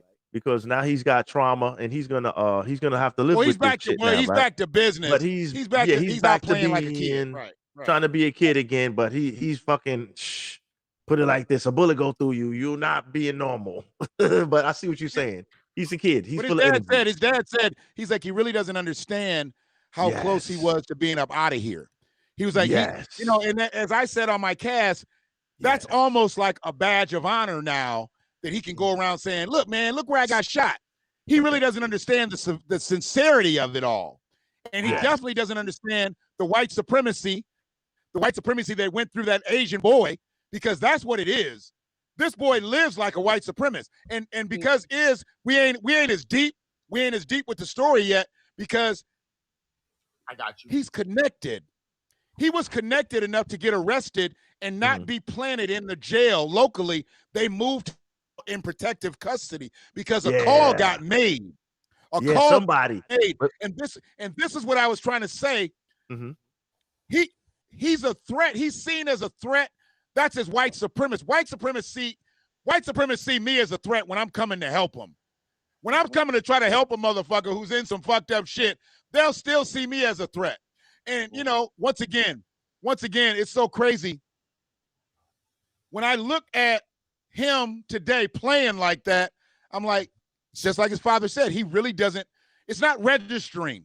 It's not registering to him the sincerity of it all. So the judge, all she had was that file. When she said, I ain't looked at shit, this, that, and the other, she didn't care how he shot. She didn't care that there was anything else. She made that decision based off of who the Fink is. Judge Fink, they all made the same type of decisions. They've never been favorable with black people, whether we've been on the positive side or the negative side of the case. Well, not really the positive side, but whether we've been the plaintiff or the defendant, they're never favorable with us. It was not going to be a favorable situation. The reason the low bond was I believe put in was because she did know enough. And when they said he had got moved from Washtenaw to Livingston County, she never broke camp. She never broke camp because she was like, she knew the message already. Somebody already sent her something like, look, he's out here for this reason. Nobody gets moved to protective custody without somebody either having the bag or having some type of pull. And I guess his mama has some type of pull, so she made a call. Facts. She made a call. You remember Ocean's 12 when they made a call to Linus's mama and she picked them motherfuckers all up. And then she picked their ass up. Facts. They thought they was getting apprehended, but she was getting them up out the paint. So what I'm saying is somebody sent her up and she was like, oh. And then without the prosecution being there to argue their case, without the sheriff's office being there to defend their investigation, she went with the easiest thing she had to do. You can already tell her and Joe Simon are in cahoots. They was all buddied up and shit during the hearing. Yeah. Like I said, there was no opposition. She didn't have to do a overruled, a sustained, or nothing. Because there was no goddamn prosecutor. Fucking opposition. There's no opposition. No opposition. Shit, I'm at Harlem Globetrotter if I ain't got nobody guarding me, motherfucker. Right. And that's a great point that you bring up, because that's another thing you have to ask yourself. Why was this case not important enough for the prosecutor to show the fuck up?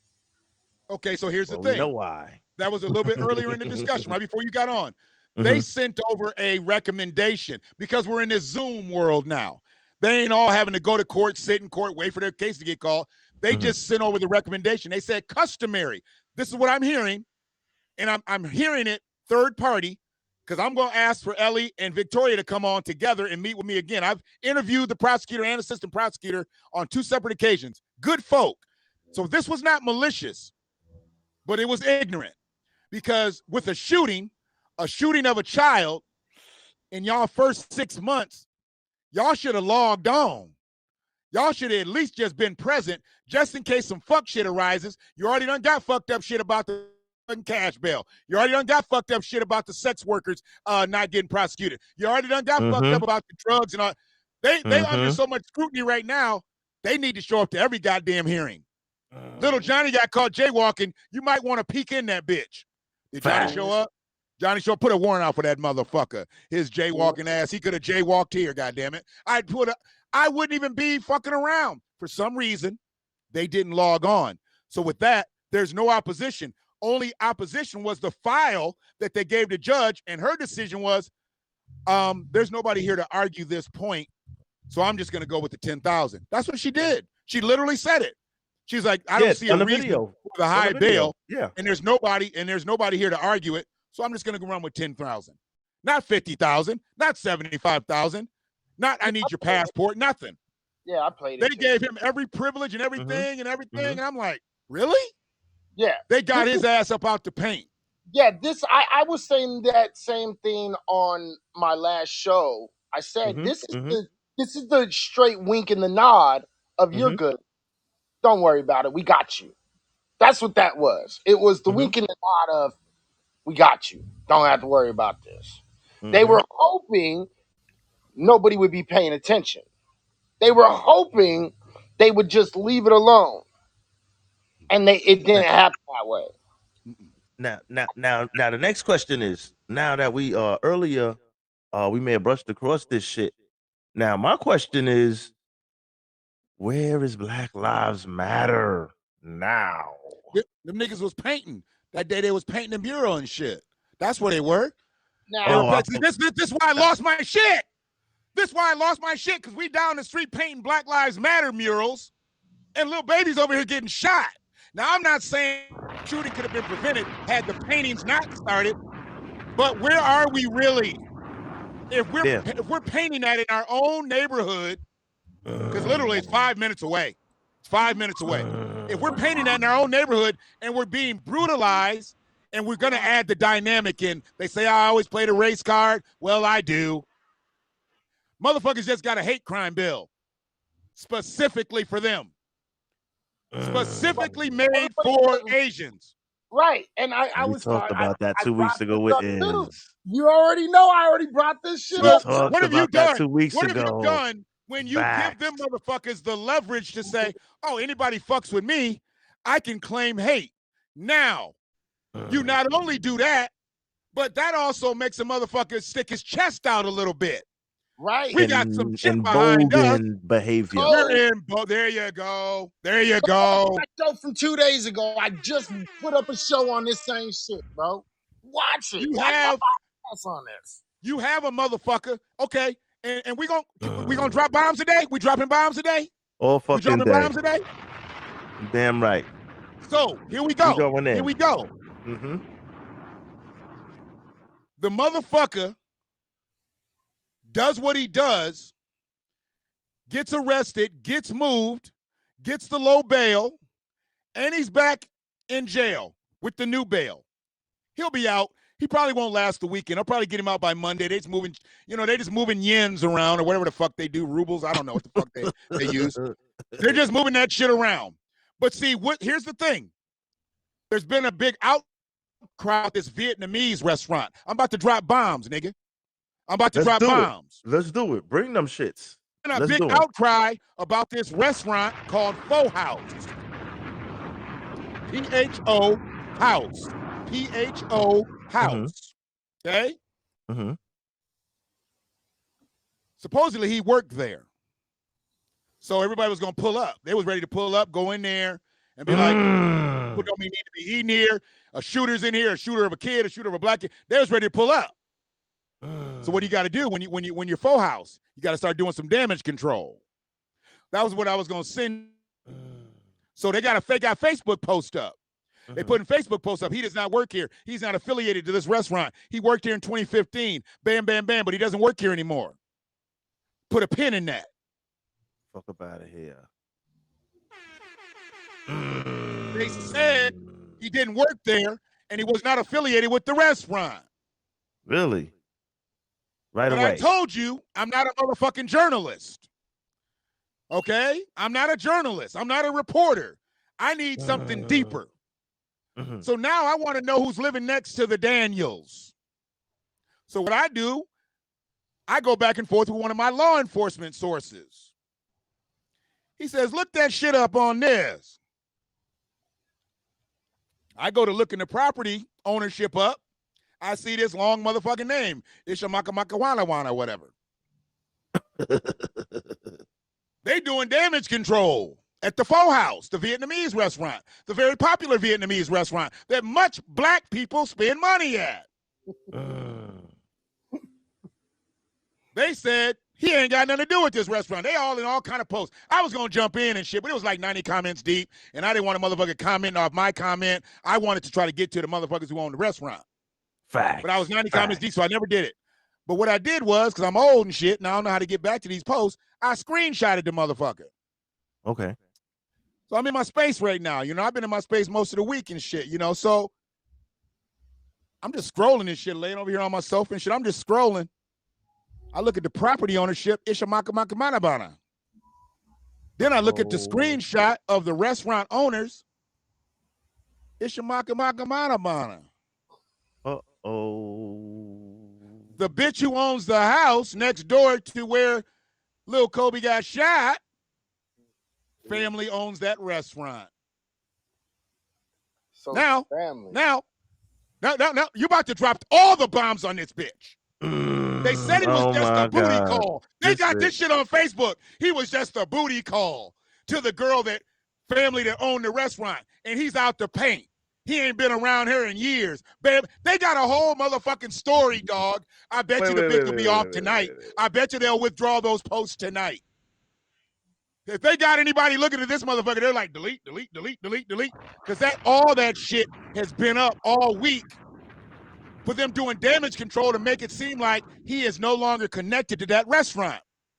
But that's kind of strange that the owner of the house that has the bullet hole in the motherfucking window, you raggedy call a window company. Them motherfuckers put goddamn electric on the window. You're bringing down the property value, you motherfuckers. You're fucking up the neighborhood. God damn it. Oh, man. You people, God damn it, moving in the goddamn neighborhood. So, oh, man. He ain't got nothing to do with the business, but you got the same name. You say he was just a booty call and he was only around in 2015, but he got the same name. You put a picture up on Facebook that this is the family. So I'm going to leave it right there. He gets out of jail. They give him a thing at the end of the hearing. It's some type of right where you can go get your belongings and then you leave. It's some type of law that you can go do that. It's like, you know how they give you a one-way thing when you buy a car? They're letting that nigga sneak up out of there, basically. Right. But he can't go there, but they can go get his shit. They can go get his shit and then, get one time, right? The brother today, young Kobe's father, he said, look, let me tell you something. They came here. It was 4 cars. They got all them cars. They left. They won't be back. So they're not coming back. Wait a minute. Would you? I need to hit this, nigga. Hit that. Take your time. I ain't in the car. This weed. It's all good. Look, take your time. Now, check it out. You know what it is? It's a lot of. Give me a second, bro. It's a lot of information. I wanted you to more so come up on here to really hear the whole inside. You know what I mean? Because he got the inside scoop. Because I know you were really on top of this. You was on it, and you was like looking like, what the fuck? You know what I mean? So I know he had the inside scoop because it was in his county. So I definitely wanted you to come up in here and hear like you know what I mean? The behind the scenes. Sure. You know what I'm saying? The behind the scenes from a reputable. And I'm almost done. Here. Take your time. We popping. Go ahead. Take your time. They took them. Like they took them 4 cars, right? No affiliated. No affiliate. I got my hair cut. Oh, okay. Go ahead. Go ahead. I'm sorry. Not affiliated with the restaurant. Okay. That's just his girlfriend's house. So that's 2 lies. Fuck about it. They done told. They came and got the cars. My brother, you know who I told you, Brother Daniels, Kobe's dad, he owns businesses. He said, I loaded up my crew. We driving down the street. They passed the restaurant. Every car that they took from that house is over at the restaurant. Facts. That's his shit. Facts. But that's what wasn't affiliated with the restaurant. How you move them cars from the front of that house straight to the restaurant? Y'all ain't got another driveway y'all can put them in? Or y'all just wanted to go eat Vietnamese food? Y'all just wanted to go by and say hi since you was in the area? They trying to just clear that shit out, but they trying to protect assets now. They're going to try to flip paperwork quick because you got lawsuit possibly coming now. You got a lot of implications that are coming down the line. My girlfriend, from this. And her name is the only name that's on the house. Well, we're going to find that out. We're going to find that out. Her name is the only name that's on the house. And it's not his name. It's not Yuen. It's her name, the same name as the people that. So they trying to protect that house. They trying to protect that restaurant. We know. It's time to civil suit that ass. It's time to civil suit that ass. That's coming down the line. So that's their first thought process. You understand what I'm saying? Separate from him so they can smart. He's not part of their group. That way they're not liable. There you go. They're acting like he's ostracized, like he's outside the camp. He's not real. Y'all got that 10 grand real quick. As soon as they said it was 10 grand, who pulls 10 grand together like that? Y'all got resources. Facts. Black folks would have been going to bail bondsmen and all kinds of shit and Putting up the scraping together. And house you know, and Leroy owes me $37 and shit. You know, how much can I get for this? Come on, man. We'd have been all fucked up. We'd have been fucked up in this bitch. You know, I mean, they, you know, you have motherfuckers out here trying to sell a Pulsar watch on the street. Like, how much can I get for this bitch? Leroy over there owe me $37. I'm gonna need that right now, bro. I need help. I need that right now. Run What that you mean? nigga. What you mean you about to take your kid to the game? Fuck that kid. Sell them tickets. I need my 37, nigga. Facts. So check this shit out. But go ahead. No, go ahead. If you hear a countdown in the background, it's okay. That's just the audio cast from the thing station. Don't worry about that. You're good. Now check this shit out now. So now as us now as a people now, right? Let's get back on some real shit now. On some real shit. Now in your neighborhood, right? I want to ask you, I mean, in your county, right, big bro? Do you have a lot of Asian owned businesses? I'm gonna ask this like a two-part question. Do you have a lot of Asian owned businesses? Number one. Yeah. Number two, what's the population of Black people in your area? And if you all decided it's a good idea, let's say fuck it and boycott these motherfuckers in the area, right? Since they have a business in that area, definitely start with boycotting his business, right? And let's let that be known. Put that out there. Number two, and any other business, because usually they're linked together. So if anybody has any other information, like, do you ever see them in the other stores? Because usually it's a community network working within the community that owns several chains of businesses. But no, I don't know how they do it. Hear me out. Hear me out. Asians in nobody else's stores. You don't see Asians in nobody else's shit. Hear me out. Exactly. So if are there a lot of other stores in your area? And if so, depending on the Black population, would it be a good idea to say, you know what, for 30 days, right? For 30 days, let's boycott their shit. No restaurants, right? No motherfucking beauty supply shops. There's got to be an alternative. Let's look for an alternative. Like, say, for example, let's look for an alternative. We got a Black-owned beauty supply store, and they won't support. But let's direct that fucking traffic over there for 30 days minimum. Let's hit motherfuckers in their pockets, and that's what really hurts them, right? Let's hit them in their pockets. 30 days. Now that we got this bonnet shit going on, you know what? Fuck it. Let's wear a bonnet. Let's not buy that fucking fake ass $200 shit from those motherfuckers. Then, if that's the case, absolutely. You understand what I'm saying? We don't need to go in. We don't need to go push something like that. Right. That's where we need to start. Go ahead. I'm sorry. Go in. So no, you're good. You're good. You're good. Go in. I you know, we got three alphas up in this bitch. You know, ain't nobody. You know, we just. We just swinging the ball around. Vibe with each other. We just know how to vibe with each other. Yeah, we swinging the ball around. We're only 20%, probably about 20% Black in Ypsi. It's small. Oh, and okay. it's less. It's less. small. Yeah, we're not densely populated. It's just that we all know each other. Most of the Black people know each other. It's a small community. Damn. So we're still talking 70-ish% white. Okay, but here's the thing. But here's the thing. You got some tree huggers. You got some tree huggers. You got some what they would call liberal folks. Big you know, you huggers. Got. You know, absolutely. I mean, from Ann Arbor. I mean, I grew up around these motherfuckers. So my thing is this. It ain't so much that you need a bunch of Black people, because if you got enough white folks fucking with you on that boycott, that's going to hold it down with you, then you're good. But where our problem is around here, we ain't disciplined enough, man. We ain't disciplined enough to go 30 days without hitting the Chinese joints, without going to their gas stations. Let's start a fucking week. Liquor stores. At least 7 days. Let's do something, goddammit. One of the best chicken joints downtown Ypsi is an Asian dude. Fuck them niggas. If motherfuckers stop going there, and just went to French Quarter or shit, go over to my cousin's joint, go to Mo P's and shit. You know, I mean, if motherfuckers just don't go to Malu's for 30 days, let them feel it in the gut, nigga.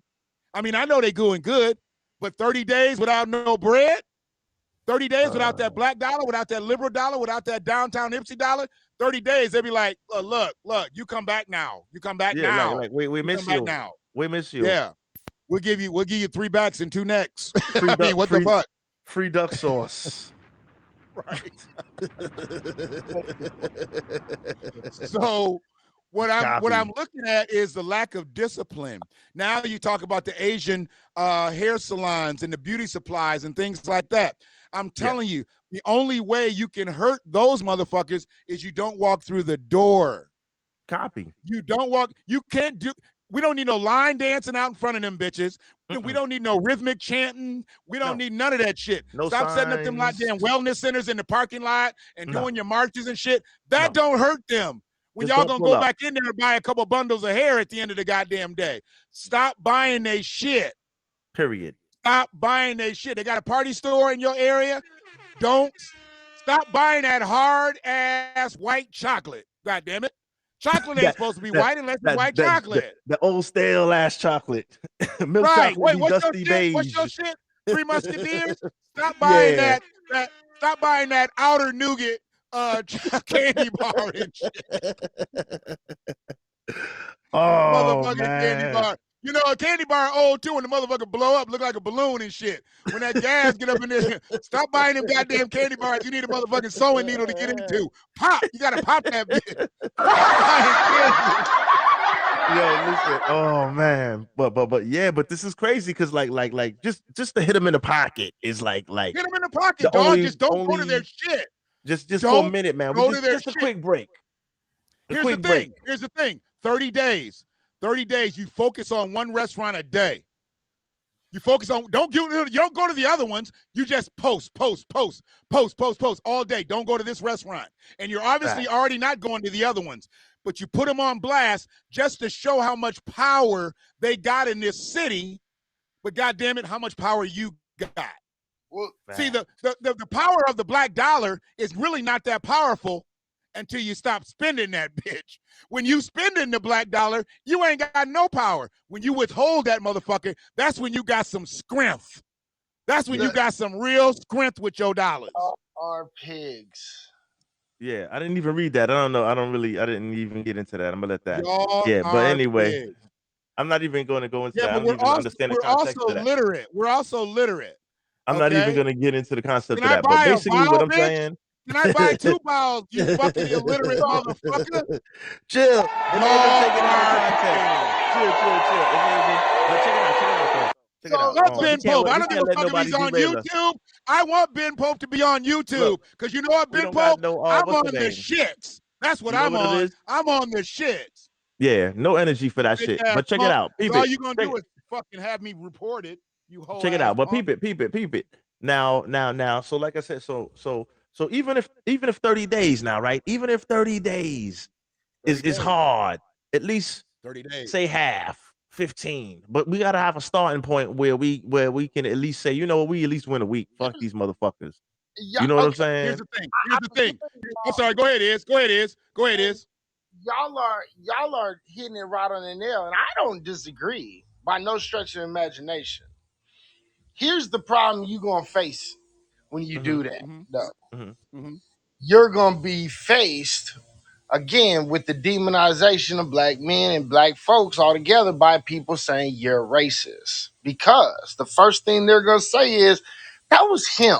That wasn't all of us. Why do we have to suffer for him?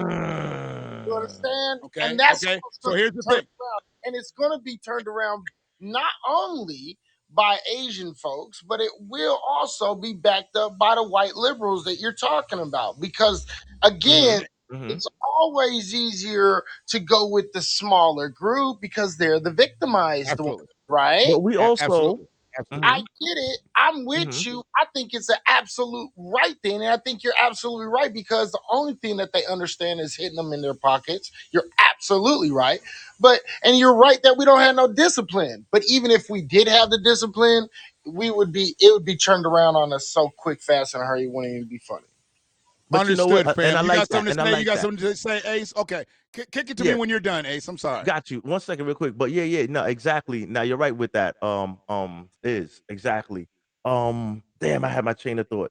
Go ahead. Sorry, Go ahead, I brother Che. interrupted, bro. I'm No. sorry. It wasn't even you. It was something along the line of what he was saying. So as here's the far as thing. that goes. Here's why I don't worry about that is. Here's why I don't worry about that. Because Go of the ahead. resources that have been given to Asian American Pacific Islanders, because Mhm. of the hate crime bill that was made with specificity for Asians. That's what I Okay, was gonna mention. I don't concern myself with kickback from whether it be Asians, white people, people of color, other black people, because here's what I always say.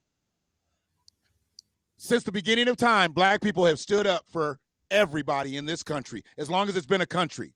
When Mexicans were getting fucked over in the early parts of 1900s, black people stood up for them. When you go back to when black people were abundant and they would have businesses, they would hire Latinos. What they called them Latinos, they called them Spanish back then, or Spaniards or Hispanics or whatever. Okay, they would hire them. Asians would bring businesses into black neighborhoods and they would fuck with them. I mean, we can fast forward all the way to 1990 to when Spike Lee did Do the Right Thing. Why the fuck would an Asian store be in Bed-Stuy? Because there's money in Bed-Stuy. You know what I'm saying? So Money.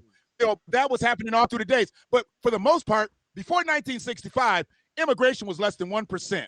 So it was a gold medal and a silver medal. Okay, the gold medal went to the white folks and the silver medals went to the black folks. And whoever the fuck else was scrapping, they got the bronze. But it really wasn't people the way it is now. What happens now is when we go to bat for other motherfuckers, they don't go to bat for us.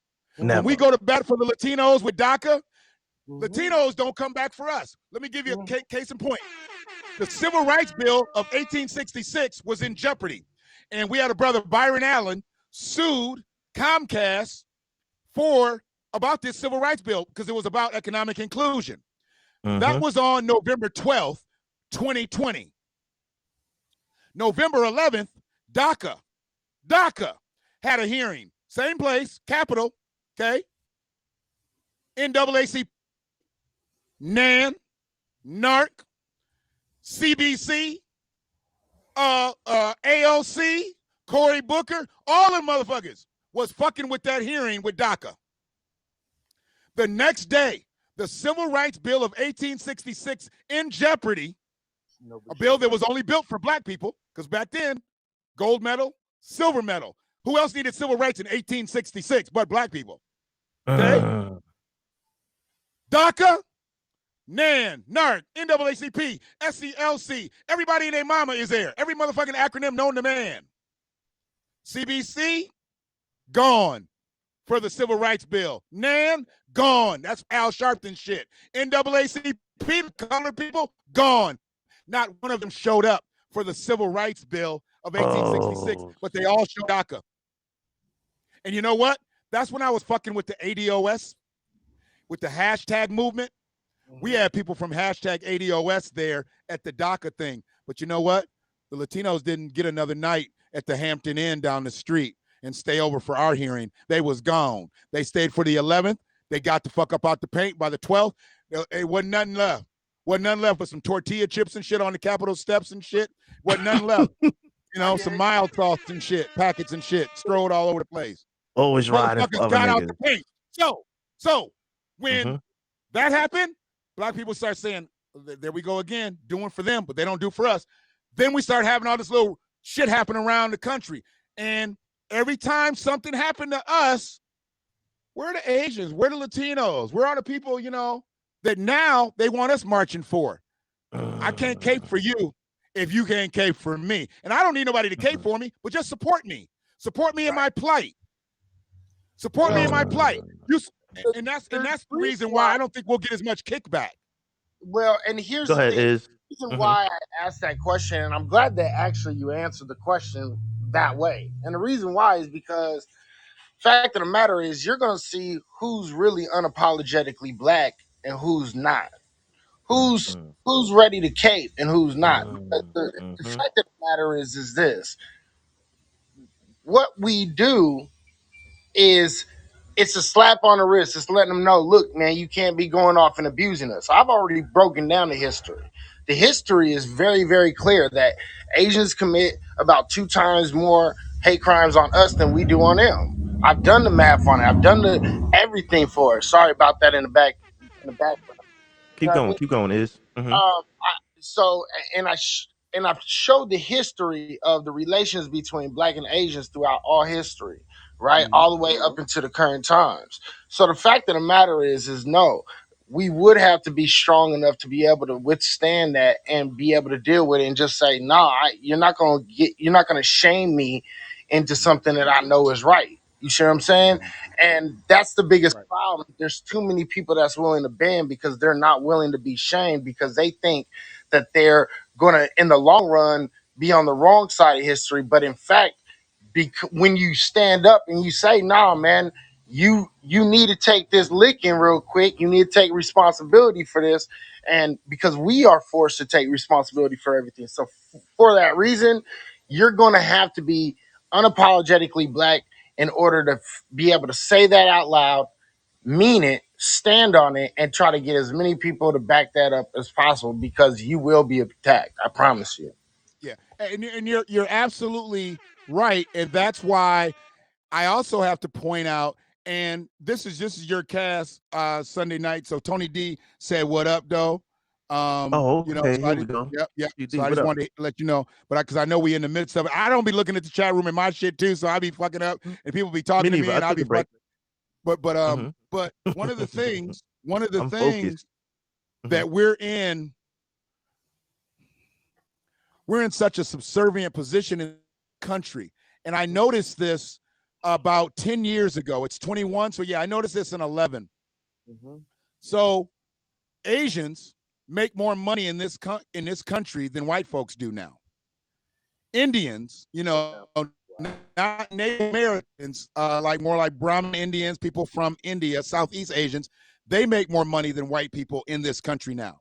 The reason that white people are still able to wield power is because there's more of them, but they're not making the money per capita that Asians or Indians are making.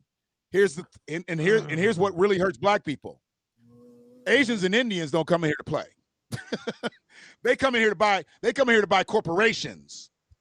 And when they come in here to buy corporations, they come in here to buy shit that we make, that we need every day.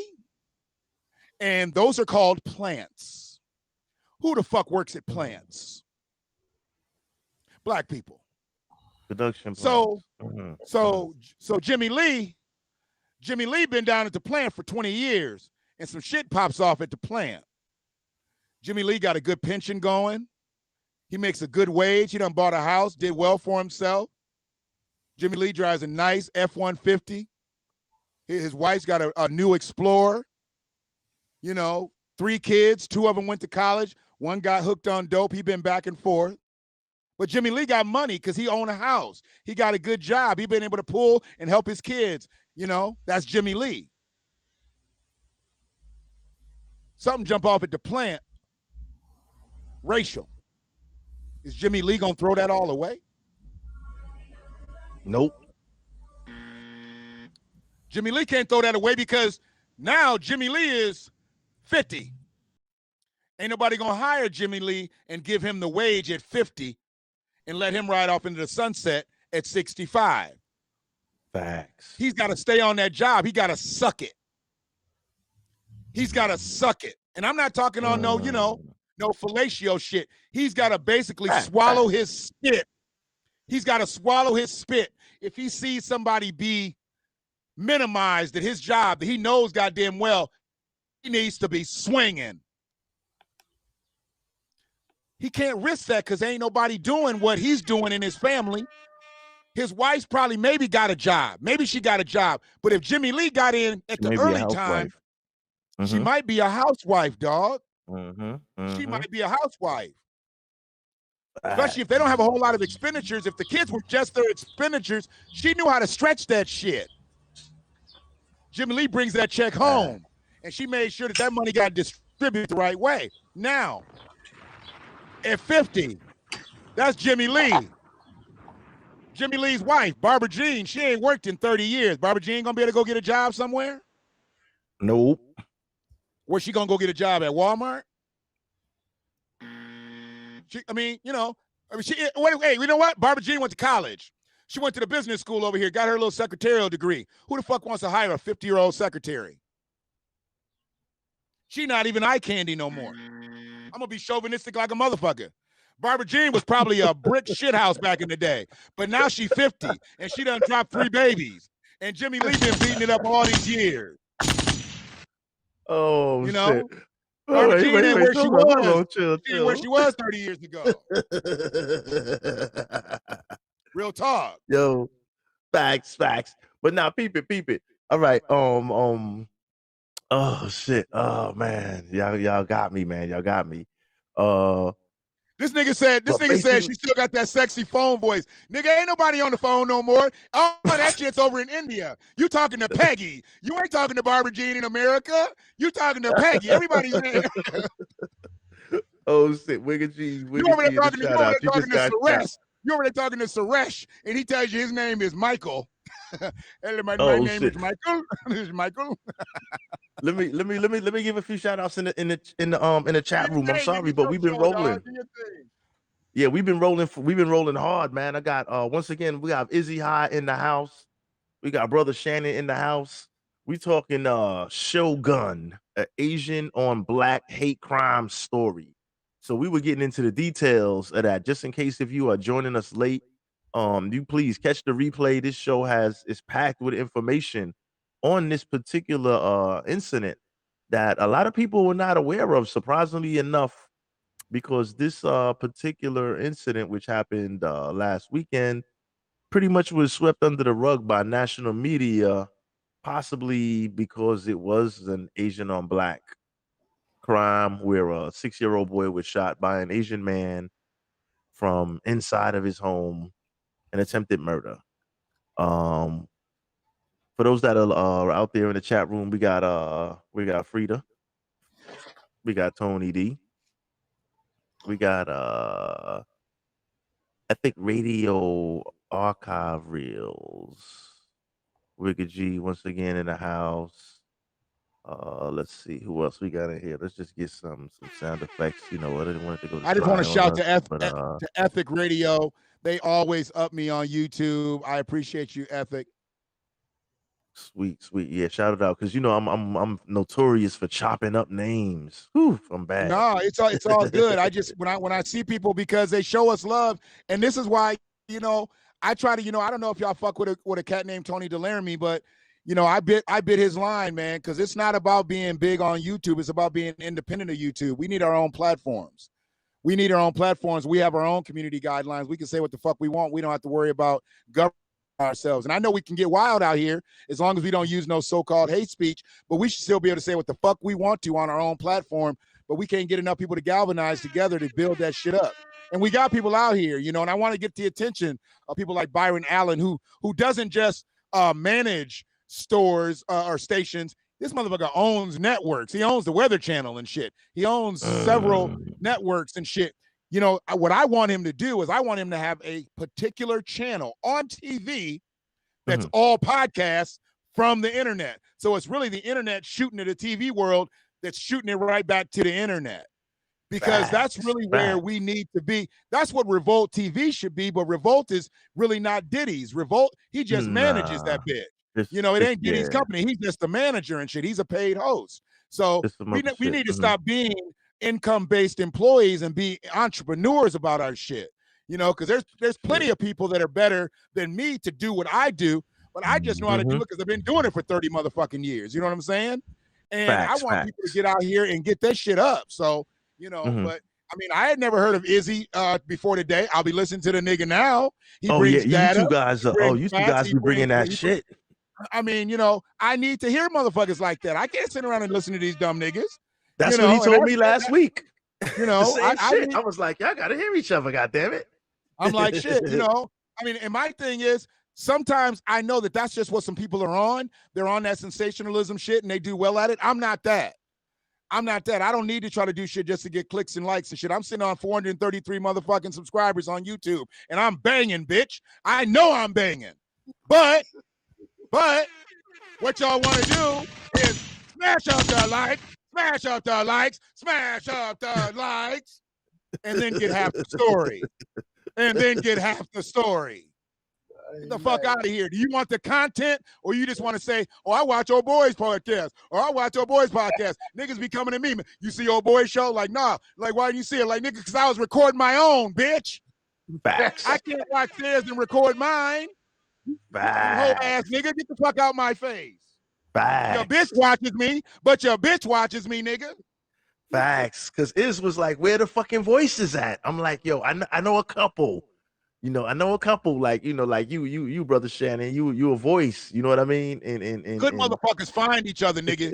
it's a Good voice. motherfuckers find each other. And here's You the know? funny thing. Good motherfuckers find each other and will work together. Bad motherfuckers find each other and then figure out how to steal from each other. And you got to understand that. You got to understand. There's still going to be some cohesiveness. There's still going to be some camaraderie. But one motherfucker's on the collective game. One motherfucker's on the hustle. People got to understand that. Think about this. Think about this. Rory and Mal, they on the collective game. Joe Budden, he's on the hustle, nigga. That was another. He's on the hustle. That's a whole nother motherfucking story. Is what you got for me, Playboy? Think about it, baby. I see you Think kind about of it, just baby. kind of talk to me. Is That's a whole different situation. I don't get into that. yeah. That's why I was like, no. I'm talking about in general. I see you kind of just. What I'm saying is, trolling. everybody trying to play Joe. Everybody trying to play Joe like Joe is wrong. No, Joe has been You know right, what? and he's been the same the whole time. Them other niggas didn't grow up. Them I'm other not niggas even didn't grow fucking- up. I'm not even gonna lie. I'm not even familiar with that situation. I'm not even think so. I'm gonna just leave that shit alone because I don't really know too much about that. But I did see that was hot for a second. But the thing that hurt me, it actually was a great fucking show. When them motherfuckers when they was on point, it was a great fucking show. Well, you know what? It's our turn now. Yeah. Well, this is the thing. I am not crying for them niggas. I am not crying for them niggas. But the way it happened, and I was just like, damn, another situation where we couldn't work together. And the crazy thing is, I think it was more or less, and I don't really believe in coincidences, but I believe the shit all happened right around the time that they start fucking with Cash App and Patreon. And I know they probably got a lion's share of that bread. That was about some money. Facts. What you got is go ahead. Is go ahead. It was about money, bro. Let's just be real. It was about money. One motherfucker was giving more money than another nigga, and one nigga got in his feelings. It was like, what the fuck? You know what I mean? So this nigga's so on point. This nigga's so on point because all it was one nigga was driving a Chevy Corvette. And the other nigga's driving a Chevy Malibu. Both brand new, 2021, all the options. Oh, I ain't fucking with y'all. But nigga, how you driving the Vet and I'm driving a Malibu and we do the same thing? Yeah, that's a slap in the face. That is some bullshit. But I'm just saying though. But I mean, you can't complain about a new car, right? You really can't complain about a new car. No, but it's all in the contract. Now, people, it's on the contract. Shits, nigga, the fuck you doing better than half the motherfuckers out here in the streets, nigga. Facts. But you know, it's about the contract. It's about the deal you sign. No, now, people, fellas, it's about the deal you sign, right? That's real shit. It's the contract. It's the deal you fucking sign. Right, you knew what the fuck you was getting yourself into, and then you thought, okay, I'm gonna make some of that up with these Cash Apps. It wasn't working the fuck out, nigga. You still pissed off, nigga. At the end of the day, you signed your name on the dotted, nigga. You agreed to it. So, I mean, the thing was, when you signed the shit up with Cash App, did they say, we need your checking account information, or did they say, Joe, we need your company's checking account? Because that money was going straight to Joe. And Joe was hitting y'all niggas off. Joe was getting the guap, and Joe was like, nigga, you need $40 a night? What you need? What you need, nigga? We too far away. We too far away. Let's get back to this Shogun motherfucker right now. We too far. Big up Joe Buttons, Maury and Mal, man. Y'all niggas make a comeback. Or we just gonna take that slide over, which I plan on doing any motherfucking way. Ain't no problem. You know what I'm saying? So basically, do we need a that was just like a commercial interlude for people to take a quick break and for a little more people to pull up in the room. We have a lot of people watching. Thanks everybody for coming out and checking us out, man. I got two fucking heavyweights in the building. Izzy High, Brother Shane. Hey man, I'm trying to lose weight, nigga. You ain't gotta call me out like that. What's going on? I'm talking about heavyweights in the game. You know, shit, I'm trying and shit, you know. I cut down on my chocolate and shit like that, you know. Man, just keep eating all that knowledge, goddamn it. Now check it out. That's it's getting the motherfucking That's facts. all I can do. That's So all check I it. can do, dog. So check it now. As far as you two guys now, now that you guys kind of are familiar with each other, hopefully we'll all bump cross paths again down the line in a situation, because there's definitely similarities in the philosophy of you two guys. Like, I can't, unfortunately, I'm just like a podcast, so I can't get to the meat of these subjects every week. That's why it was important for me to try to get as much info out of you guys as I could to present to people, because next week maybe a comedy show or something along a different variety. You know what I mean? So it's important for me to bring guys like you up from time to time, just so we could cover topics like this. You know what I I mean? mean, And I Mhm. can't find anybody to have a discussion with like is, because here's the thing. Mhm. It took just 2-3 more minutes on a couple different subjects Mhm. just for him to gain understanding as to what I was saying, for me to gain understanding of what he was saying. And we did. And we figured it out. Because if you only listen to part of what somebody's saying, you'll sound like a fucking clown. You got to listen to everything. And there's a lot of people that won't give you that chance. They'll just argue you down, and won't let you. This shit is multi-level shit. And what I was trying to get through the whole time was that bond was given out by a white supremacist. She gave that bond out. And she looked at that Asian boy and whoever the fuck put that call in. She looked at that as more important than the fact that he shot a 6-year-old black boy.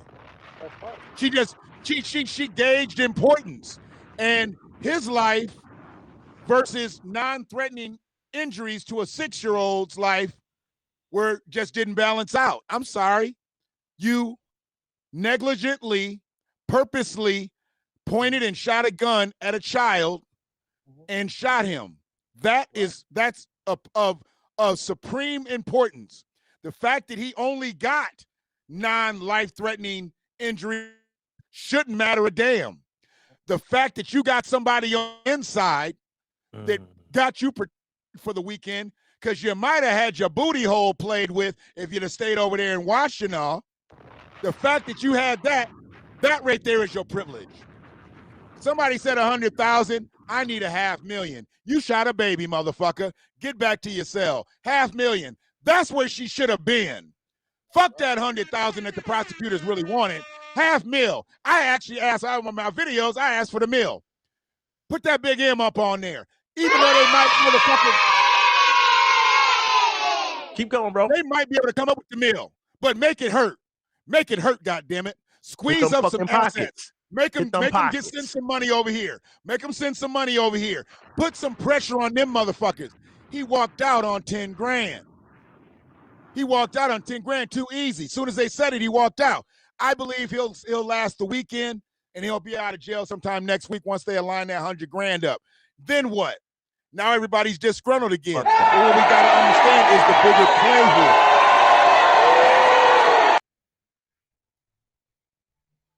It's a bigger play. And they done tried to fool the public, tried to tell the public that he wasn't affiliated with that restaurant. He's not only affiliated, he's dicking the owner's daughter. Little dicking probably, but, he's dicking her. Short stroking. little duck dong, goddamn it. Shit, motherfucker. We got a comment on YouTube. So check it out. So check it. So appreciate your ethics. Oh, go ahead. You want to show somebody out? Go ahead. No, that was just ethics. Some reason it came through my phone. That must have been my first comment I got. All right, told you. See, you got 433 subscribers. I got one comment on this video. I'm doing good up in this bitch. I'm doing good. Listen. Thanks everybody for tuning in. We having a good time with it. We trying to, we doing what it do. So at this point, so moving forward, like everybody that's out there that's watching this video, please share this video with people that were within your reach, because we kind of just want to spread the news about this, because surprisingly throughout the week, as I was speaking to people that I know casually, they were unaware of this altogether. So I was pretty much getting the information from Brother Shannon and Izzy. These two brothers right here kind of covered it on their live streams. So I was kind of getting information, and for those that weren't around earlier, Brother Shannon actually visited the residence in the home of the victim today and spoke with both the victim's father, and got a firsthand account on the situation because it did happen in his county. So he did his due diligence to kind of to go check I had to it pull out. up, bro. I had to pull And up. It I, just, he you kept know, that shit straight up real and pulled up. And mhm. big up for niggas that have the diligence and fucking care enough to pull up to do that shit. You understand what I'm saying? That take a different kind of brother to do that. You know what I'm saying? A lot of And people would here's just the kind of play thing. the I'm gonna back. be honest with you. I pulled up Mhm, ready to take a list because I mhm. don't know this brother from a can of paint. See, and Fact. this is where I believe we need to be with everybody. I don't believe that I should need to know your family or know your mama or know your uncle so I can bring some shit by. I came through empty-handed. Mhm, And I didn't know, like I said, the situation. And it ain't like I got a lot, mhm, but mhm. I'm a free man. And when I get something, I generally get it and I can do something with it. So I was Mhm. hoping that, if they were receptive enough, if they needed something, hey, let me get something, take it back to the village. I'll be back tomorrow. Probably wasn't Fact. gonna promise them today because I knew I had to work myself tonight. Like I say, you got to work to go to the next day, right? Man, I get there, this motherfucker, he got two businesses. He got two businesses. He's self-sufficient. He's a free man. Productive He's a member of free man. society. So Tax-paying he's niggas. also Big one up. of them men who's smart enough to understand he ain't sitting in this bitch with a half a piece of car. He ain't sitting in this bitch with two broke down motherfuckers and still having to call Uber. He got cars all up and down the goddamn street. He can get in the motherfucking car anywhere he want to. And he's trying to keep everything close because he like, I don't want no trouble. He was like, because if the Facts. cops come around here, they be trying to give me tickets for this and tickets for that. He's like, so I always try to keep all my people that visit me right in front of my Mhm, house, right in front of a neighbor's house is good. See, they don't have problems with Jet Li before. They had problems fact. with Jet Li before. So, I mean, he threw Kobe's bike in the trash. Him and the Daniel had words. They don't had issues. So leading up to Mhm, the mhm. sledgehammer swing and the eventual shot, there had already been drama. He said, man, where you park right now? He said, where you park right now? I swear to God, if I'm lying, nigga, I'm skinny. You know goddamn well I ain't skinny. I had a witness there tonight. I had a witness there when I was there. He said, I tell you. He said, I tell you, if your truck was right there right now and he was still here, he'd go outside and get his truck and he would push your vehicle up behind a Cougar or Thunderbird or some park in front of his house.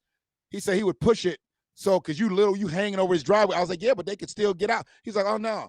If you hanging over just that little bit, he'd go. I was like, wait a minute. Are you trying to tell me that this motherfucker would take his vehicle and push my vehicle?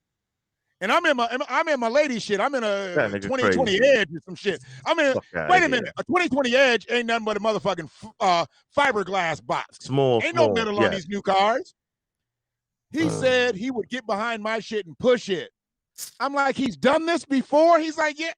I'm like, wait a minute. So he was a menace to society for real. And no shots ain't ring out before the Ain't opposite nobody direction said towards nothing his before, monkey dog. ass. Fuck up out Dog. of here. Dog. Man, That's why I'm like, listen, they can't stay here. They can't stay here. listen. Oh man, this is crazy. This is crazy. That history is crazy on that. It's crazy. So one last thing, fellas. And I'm gonna start with you is now I'm just being sarcastic with this dumb shit right here. Now as Frida Gillespie says WTF, and that stands for a great big now. What the fuck? Right. Now what do we get as black people? Where is our anti-black crime or hate crime bill at? And how do we put pressure on these people and bring this to light? And these are the things we need, because if they're special enough to need protection, and clearly, as Izzy pointed out, because I saw the numbers when he pulled up the data on his show, I saw the numbers myself as well. They've created more hostile situations and committed more acts of violence against blacks, and it's pretty much they were able to get some type of crime bill passed, and that is pretty much something that emboldens bad behavior, because now it's to the effect of now we have a blanket of security around us. So we can fuck with you, but if you defend yourself, we can label it as an act of aggression against Right. us, and you Right. will be prosecuted under special terms and Right. stiffer penalties. But Right. in the meanwhile, the Black American or Native Black American that half were here before, Mhm. half have skin in the game and have built this country through slavery that's documented, Mhm. right? We have no special protection At all. at all. Mhm. No special protection. And we've been the victim since the Mayflower pulled up. But that's a whole nother story, We've been a victim of right? this before that. We've been a victim I'm of just saying, I just was making that a catchphrase. Go before for it. 1492. I was just using that as a catchphrase. Go ahead, Iz. Go ahead, brother. Talk to I me, man. So what you think? So, Mhm. so the thing is the fact of the matter is, we all actually have a hate bill, a hate crime bill, right? All of us already do, right? Mhm. All minorities. It's just the problem is if you actually listen to the legislators and the lawyers and DAs, they'll always tell you it's really, really, really, really hard to actually charge and convict on these charges, right? So Okay. the thing is now what we see is that they just got a special bill for them, which emboldens and enables them to charge people with hate crimes even easier. Okay. And they Mhm. have Mhm. already done this. They've already started charging black folks with hate crimes, and they're charging the white folks that are doing the same hate crimes with assaults. You know what I mean? So the thing is what we're seeing is they're already taking advantage of this law to use against us. Now, the question you pose is, how do we get one? Well, the fact of the matter is we have to keep on fucking forcing their hand. But do we have anybody actually fighting for us that's high enough that can actually get that kind of reach? The answer is no. And I know I'm going to piss some people off, but the reason why the answer is no is because all the people that's in any kind of power are not actually foundational Black Americans. They're actually, most of them are immigrant anchor babies, and they don't have foundational Black Americans' interests at hand. So then when we go off and say, well, we are dealing with racism and we understand it because we've been dealing with it, what Mhm. happens is they turn around and they say, that's not racism, or it's not good enough, and that racism is old and all this other stuff. So we have our own group going against us. So the issue with us right now is we're not going to get that kind of special protection. We're not going to get it from the police. We're not going to get it from any other group, and we're not even going to get it from our own people. So, but I can't tell you that we are going to get any kind of special protection. There's no interest in giving us special protection. Then if we Copy. have special protection, guess what happens? Police can't go around killing us. People can't go around assaulting us. We start getting more justice, and guess what? People have to start taking, taking accountability for what the fuck they're doing to our group, and they can't have Mhm. that because we're the permanent underclass. So I can't give you an answer. All I can say is you got to keep on fucking fighting and demanding that shit, and more black folks need to quit fighting other black folks and be on the same page. Understand that the ideology is bigger than the personal viewpoints. Like if I'm an atheist, which I am, and my brother over here is a believer, that shouldn't matter. What should matter is black folks getting justice, and that's what black folks need to get. And I'm talking about foundational Black Americans need to get that shit through their fucking heads. All right, period. You know what I mean? Stay on. Is he high, y'all? Keeping that shit real, and that makes a lot of motherfucking sense. Yeah, it is. Respect, Facts. respect is Facts. respect. So Facts. I don't need to All right. vary So, much off of what. I'm sorry. I yeah, was yeah. just So about to roll us out. segue Give us right some in. final thoughts. Yeah, give us some final thoughts, big So brother, brother Shannon. I'm just going to take the baton, so to speak, from Iz, as he said, we don't have any powerful enough foundational Black politicians or people with our interests. And he's right, because the most powerful Black politician that we have that is a foundational Black American is Jim Clyburn. He's a Democratic whip. And the most powerful Republican that's Black is Tim Scott. Both of them are against the deletion of qualified immunity, which truthfully, if they're going to ever do any type of reforming, they've got to get rid of qualified immunity, because if qualified immunity was in or taken out of every single event that's ever happened with, whether it be white officers, Latino officers, to Black foundational Black Americans, I think things would have been turned around long time ago. Because there also needs to be things that need to be put in when you take qualified immunity away, that we don't get into these big, long fights with states. The state didn't shoot me. That police officer did. So I need to be able to sue him. And I need to be able to sue who employed him. And I need to be able to get his pension. And I need to be able to sue his family and deplete all his resources. See, when you take a motherfucker's bread, we just talked about taking Asian's bread. This is the way you take a cop's bread. If you take it, because we can't do eye for an eye. They won't let us get gangster like that. We can't go take him out. No. So if you won't let me take you out physically, let me take you out monetarily. Let me have all your resources, motherfucker. Let me put you on your knuckles. Let me put you on your knuckles just like you put my family on its spiritual knuckles. Because you can be wealthy. You can be wealthy. You take my child, you done fucked me up, man. Right. You done fucked me up. Right. So when you got Black people who get killed out here and they get nothing, this is why I'm so upset at George Floyd's family, at Breonna Taylor's family. They took the bag. They took the bag before convictions, which means they were compromised.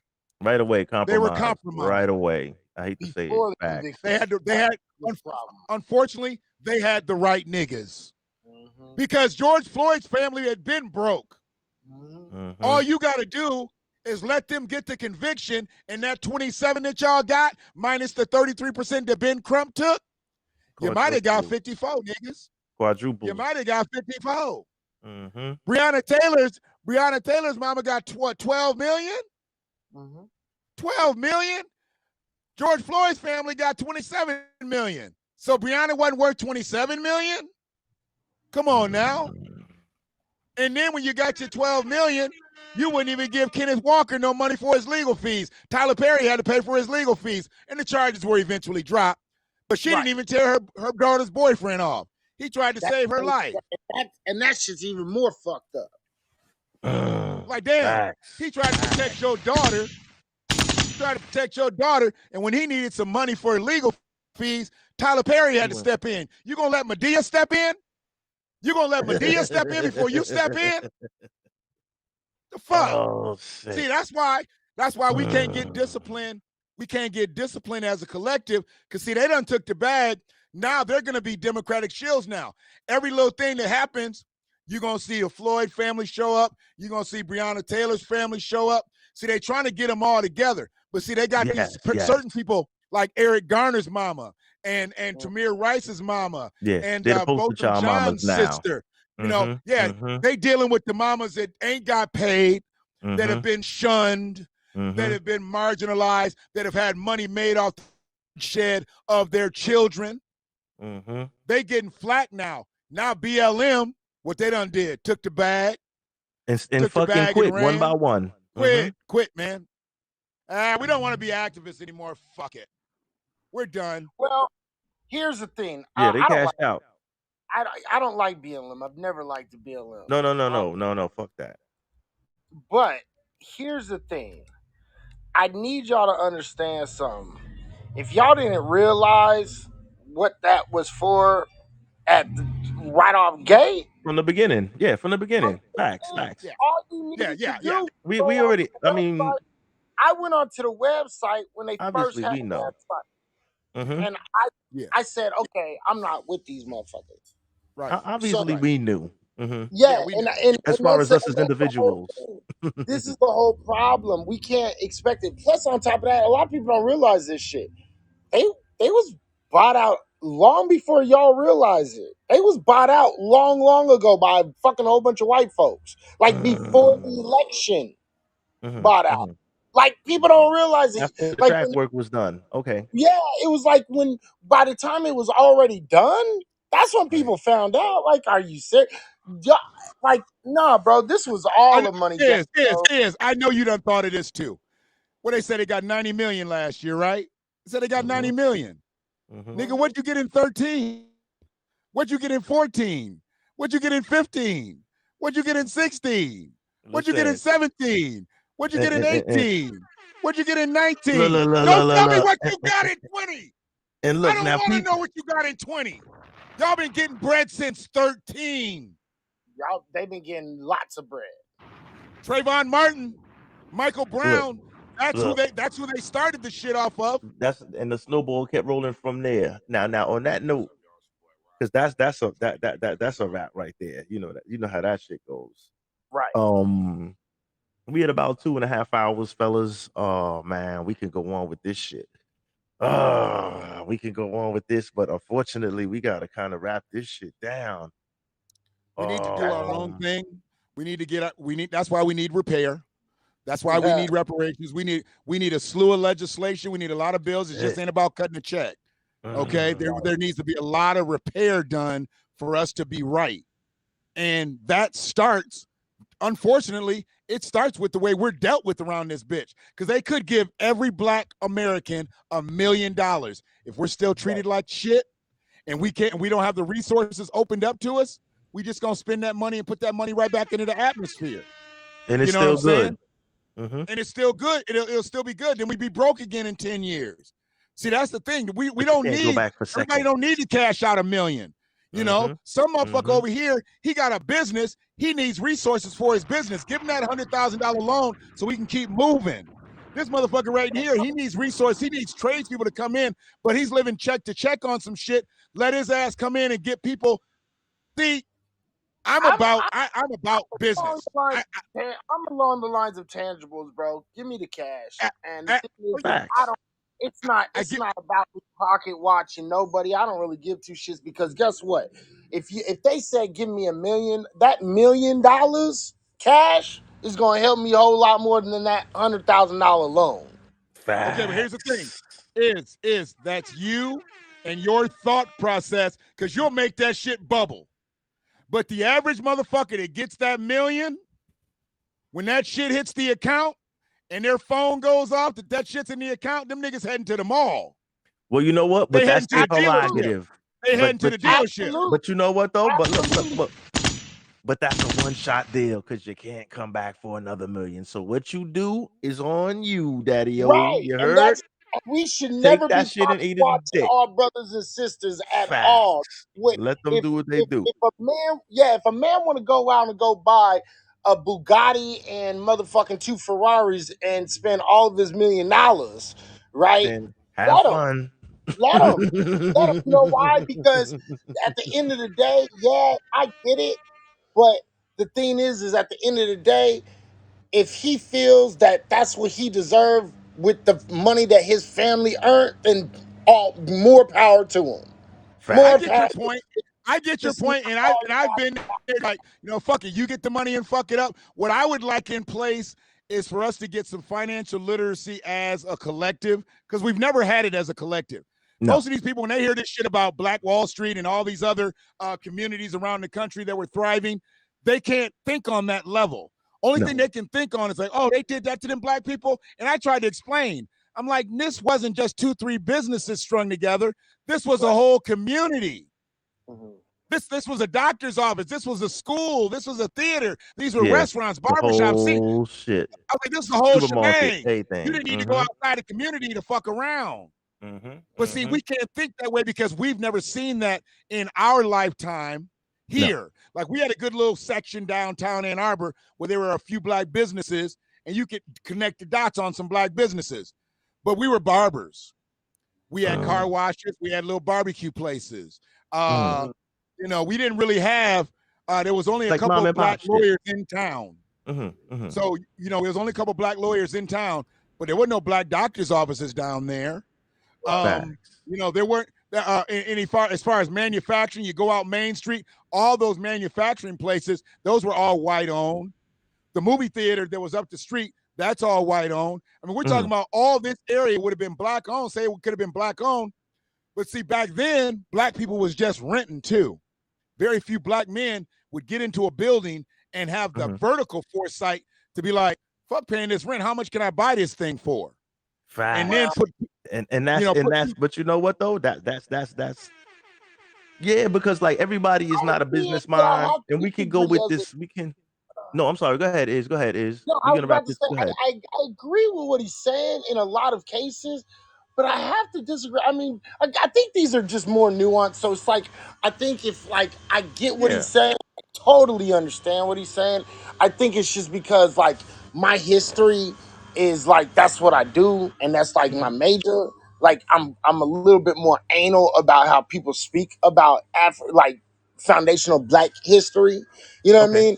So so I don't want to get anal because I know we've already Nah, been not in even. for a Not while, even. and on top of that, I know I don't think the brother means it like in any negative way. So it's like Hell no.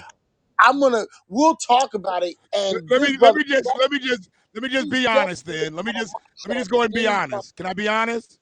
I'm right. I'm right. I've been right where you're thinking. I've only started to think like this as I've gotten older is when I was in my 30s, because where I sit now, and I'm not proud of the stat. I've said it before. I'm not proud of the stat because it just shows another way we were blocked out. I took over a business that was owned by a couple that wanted to retire. And once they signed the deed over to me, I became the youngest black man to ever own a restaurant in this town.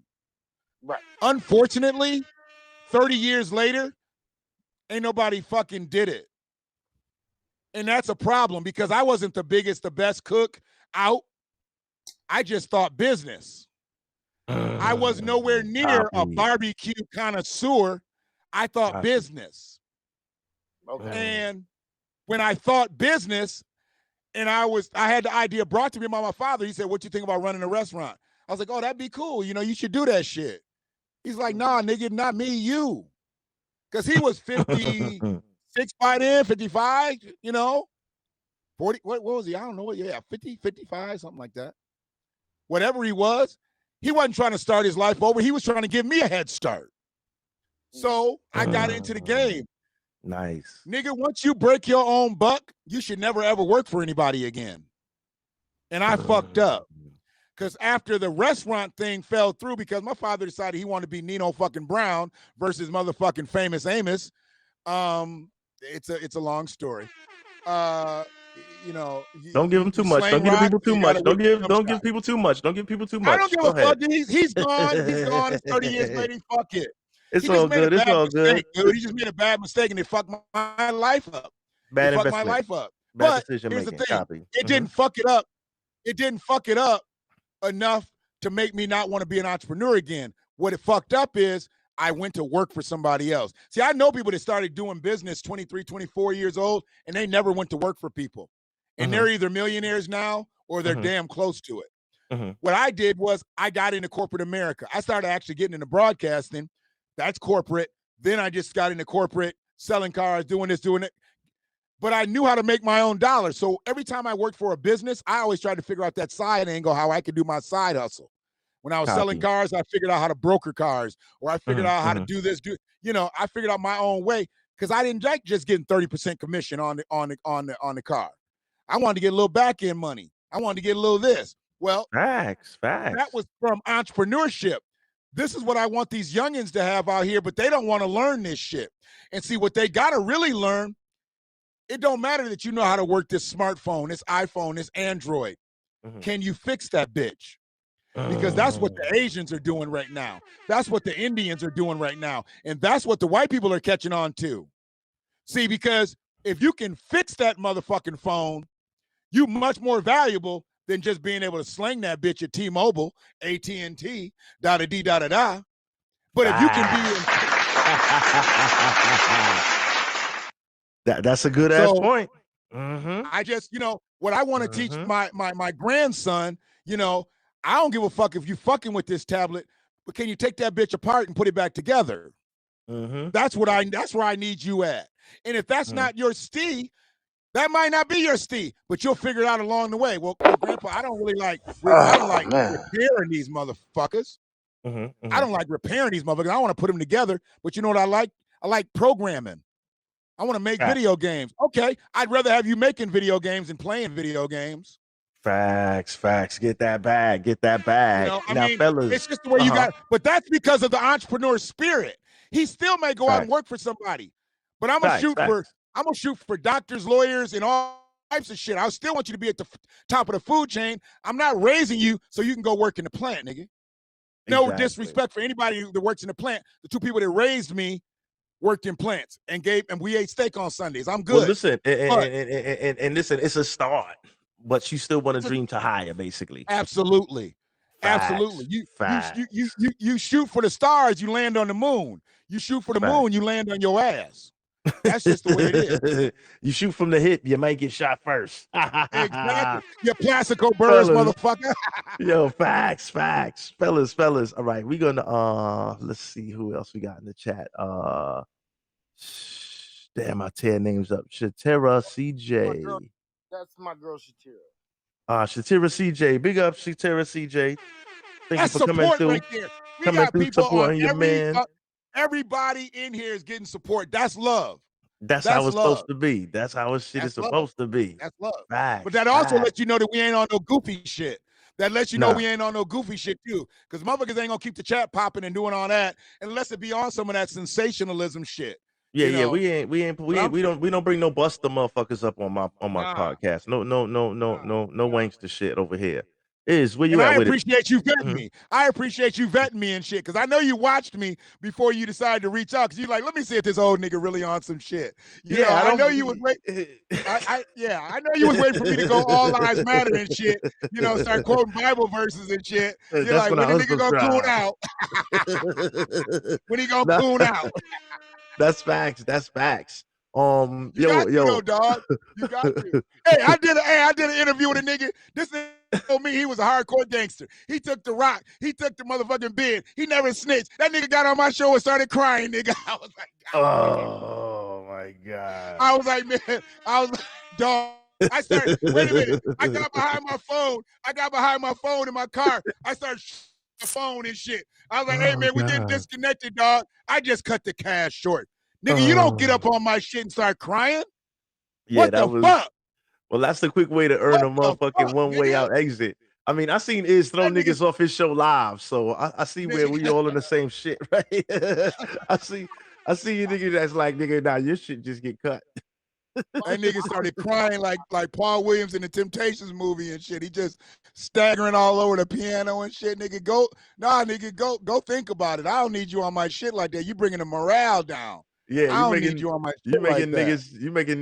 you getting niggas depressed. Like we supposed to be having a good time with the shit. Niggas up there got all 8 numbers dialed. They ready to call their mama and shit. You got niggas sensitive and shit. Let me call my mama, man. Make sure she all right and shit, nigga.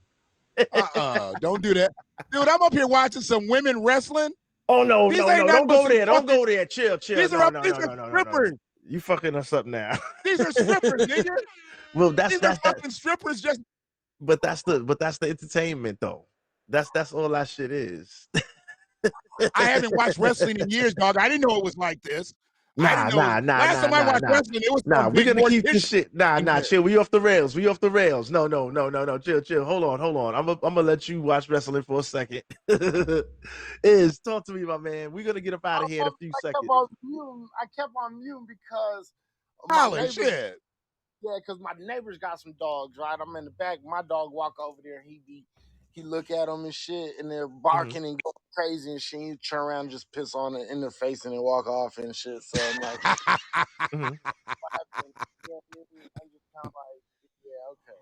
So yeah, man, yeah. But how can we get in touch? Like, how can people watch your where can people catch you at? For those out there that are not familiar with Izzy, let them know where we can get in touch with. I mean, not get in touch, but where we can watch your shows, your podcast, your broadcast, etc. Let us know, Iz. Okay. Oh yeah. So you can find me on Haps for sure. You already know what it is. Look me up, Izzy High.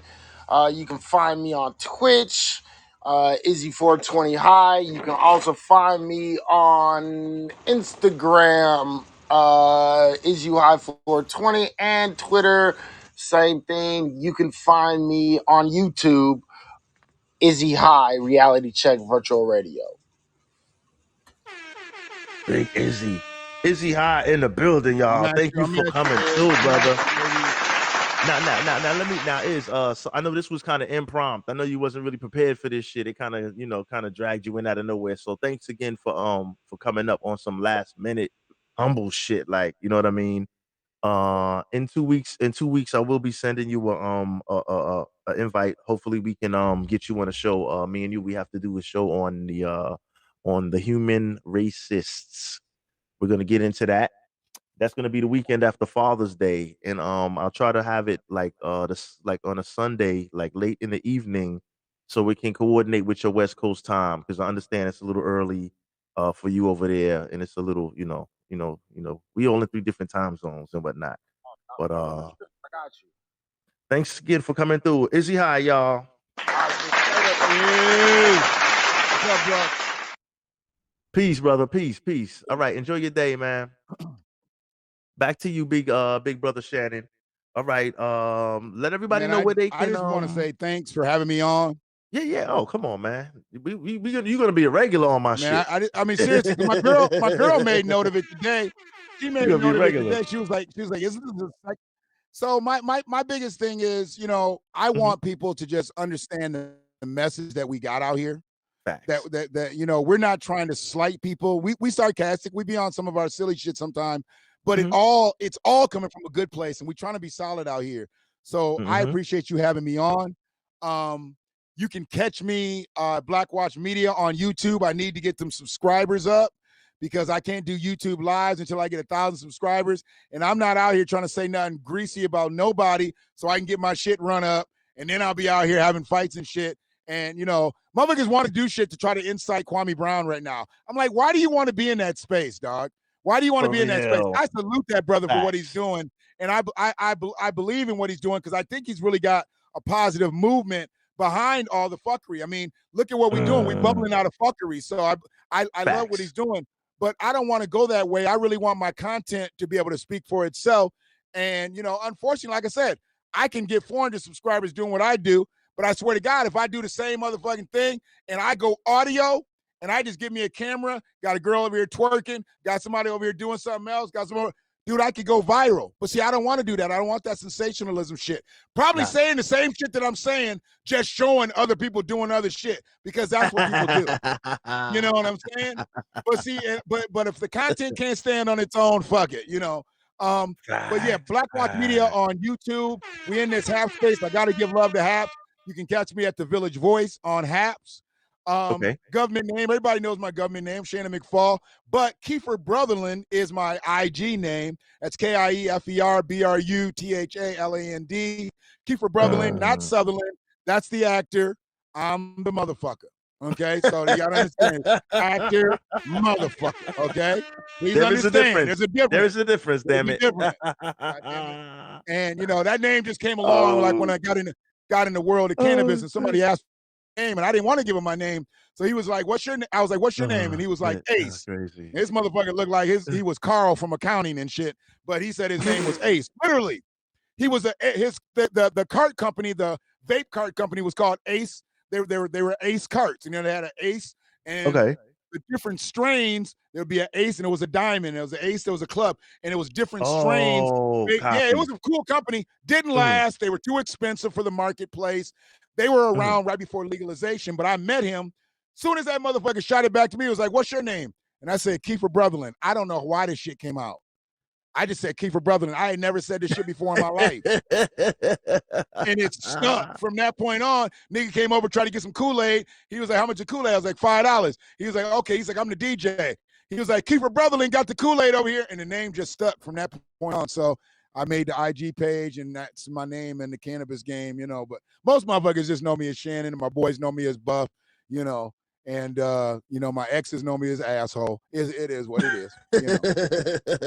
What does the man know you as? The government name, basically. The man knows me as elusive. Yo, oh shit! Facts, But yeah, man, I appreciate being Oh, on shit. here. I'm really just trying to bring the right shit to light. The Daniels family, like I said, I just went over there as a wellness check just to make sure the brother and his son was good. Found out he's got a lady who helps him take care of his kids, not the biological mom, but she's a mother figure, and she's in the space, and she understands the dynamic. You don't see her all up in the camera doing interviews and shit like that. She All playing up in her the part. videos. She's up in the videos, dancing and shit. You know, she lays back and she lets him be the man. He's out here taking care of his business. He's out here taking care of his kids, and he's just been, you know, he's been had a bad light cast on him, to be honest with you. They're making him seem like this could have kind of been his fault, you know, but ain't nobody saying that. He said, you know, there's only been one news crew out here, but they come out here almost every day. So that's the crazy thing too. Actually, they come out there just to what? Just to look at the fucking house? Like, what are they going out there? You said they're what? Their family just they know how significant this story is. They're the biggest news station in the city, so they coming out. But the other stations that have black reporters, black journalists, black you know, commentators on TV, they're not coming out. For some reason, it's like it's not getting that traction. The main thing is because it's the Asian kid. Nobody's trying to cross that Asian line right now. No. You know what I'm saying? Nobody's trying to cross that Asian line. No. So that's where that's the family is good. Family is good, but there is some situations going on. I think long term there's going to be some situations they got to deal with, and he's supposed to put a lot of that together. There was the action, like I told you, there was an activist there when I got there. Her name is Trisha, and you know, I would literally pass the activist baton to her because she's out in the street. She marches, she does all the stuff, you know. Boots on the ground. She was already in the house when I got there. So when I rolled up, that was just double love right there, because it just showed that this just was she just pulled up on him. I just pulled up on him. That's the kind of love they need. They don't need that choreographed love. They just need to make sure people that they straight. You know, everybody just need to make sure they straight, because what they got next to them, it's a big lie. They done lied and said this boy didn't have no real affiliation with this, that, and the other. It's all a lie. That's gonna we're gonna take now. You know what? There's gonna be a lot to unpack with this story, so we're gonna keep our eyes on that shit, and we gotta keep bitch gets shared enough. This fucking story. If this gets shared enough, then they'll check into it. That's all we got to do is get shared enough. Share the story. Nobody understands. They tried to do damage control by saying he didn't have nothing to do with but you put your name on there. When you put your name on there, old ass nosy motherfucker like me sat up here at about 3 o'clock in the morning and decided to scroll a little bit. And I started to put the data in. And I was like, oh, same name. Big up to niggas 3 in the morning doing research. Now listen, hey, I gotta read, now. Facts. You know, now this I gotta read. Now this story is gonna unpack. Now it's gonna unpack slowly. It's gonna be a lot to unpack over the next week or so. So we're gonna keep our eyes on it. And like I said, we gotta share this story. Now this is not just a perk for like share this podcast. Like research this story. But you got inside information right here where this is firsthand, where he's actually spoken to the family of the victim. So this is pretty much the most accurate information that you're gonna get on this story. So once again, like, share, subscribe. Tony D in the chat says, once again, brother Shannon, what's your IG again? Did you leave an IG? Do you have an Instagram? It's KIE. Yep, on IG. So it's KIE. That's K is in Kiefer, I is in intelligent, E is in extra intelligent, FER. Brotherland is BRUTHALAND. BRUTHALAND. So Brotherland.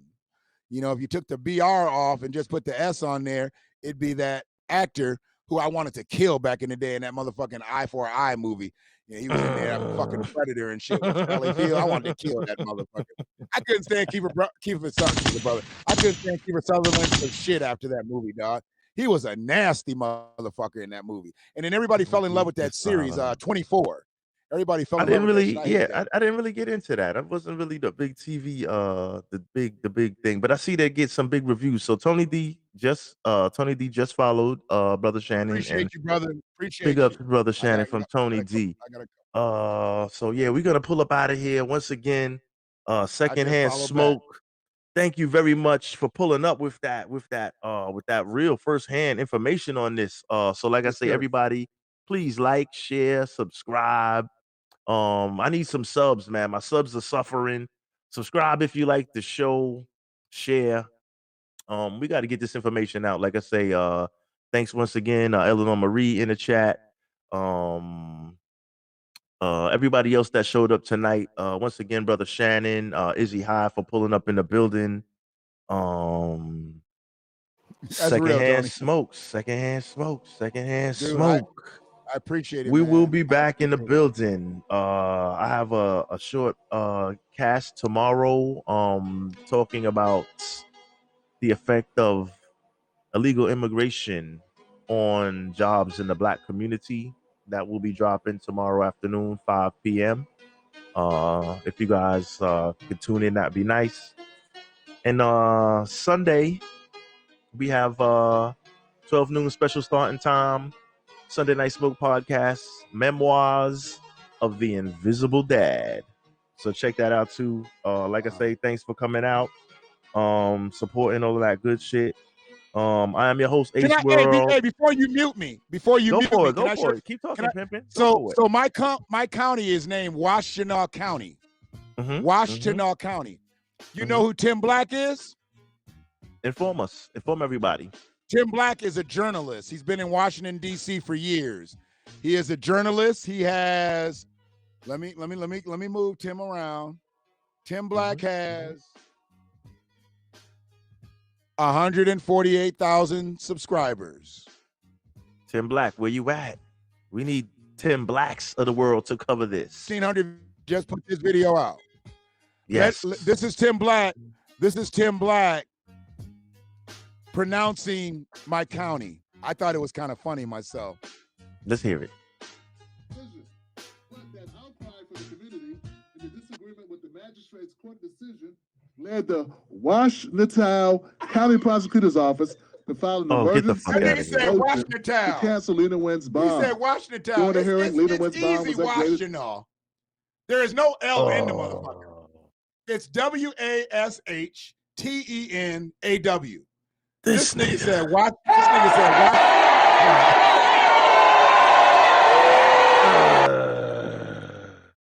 Nigga, I just wanted to get in his comment section and be like, Sadate, nigga, Sadate.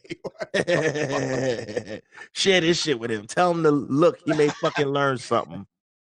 God damn. See, that's somebody that's got 148,000 subs, and he can't even pronounce 3-syllable county names. We're the 3rd biggest county in the state. I'm not sure exactly why he can't do it. I mean, I don't know. But me, I got 433 subscribers, but I'm still banging in this bitch. My nigga. Washtenaw. You Washtenaw. Yo, Secondhand Smoke, y'all. Peace out, big brother. Peace out. All brother right. Shannon, y'all. Thanks for coming through, my man. I'm your host, Ace World. This has been another exciting episode. Secondhand Smoke, once again, Izzy High, brother Shannon, your host, Ace World, in the building. Thank y'all for coming through. Please share this story. Very interesting. So we could escape this African-American hate crime narrative towards Asians. It's a two-way street. Life happens. So let's all keep that in perspective. Good night, everybody.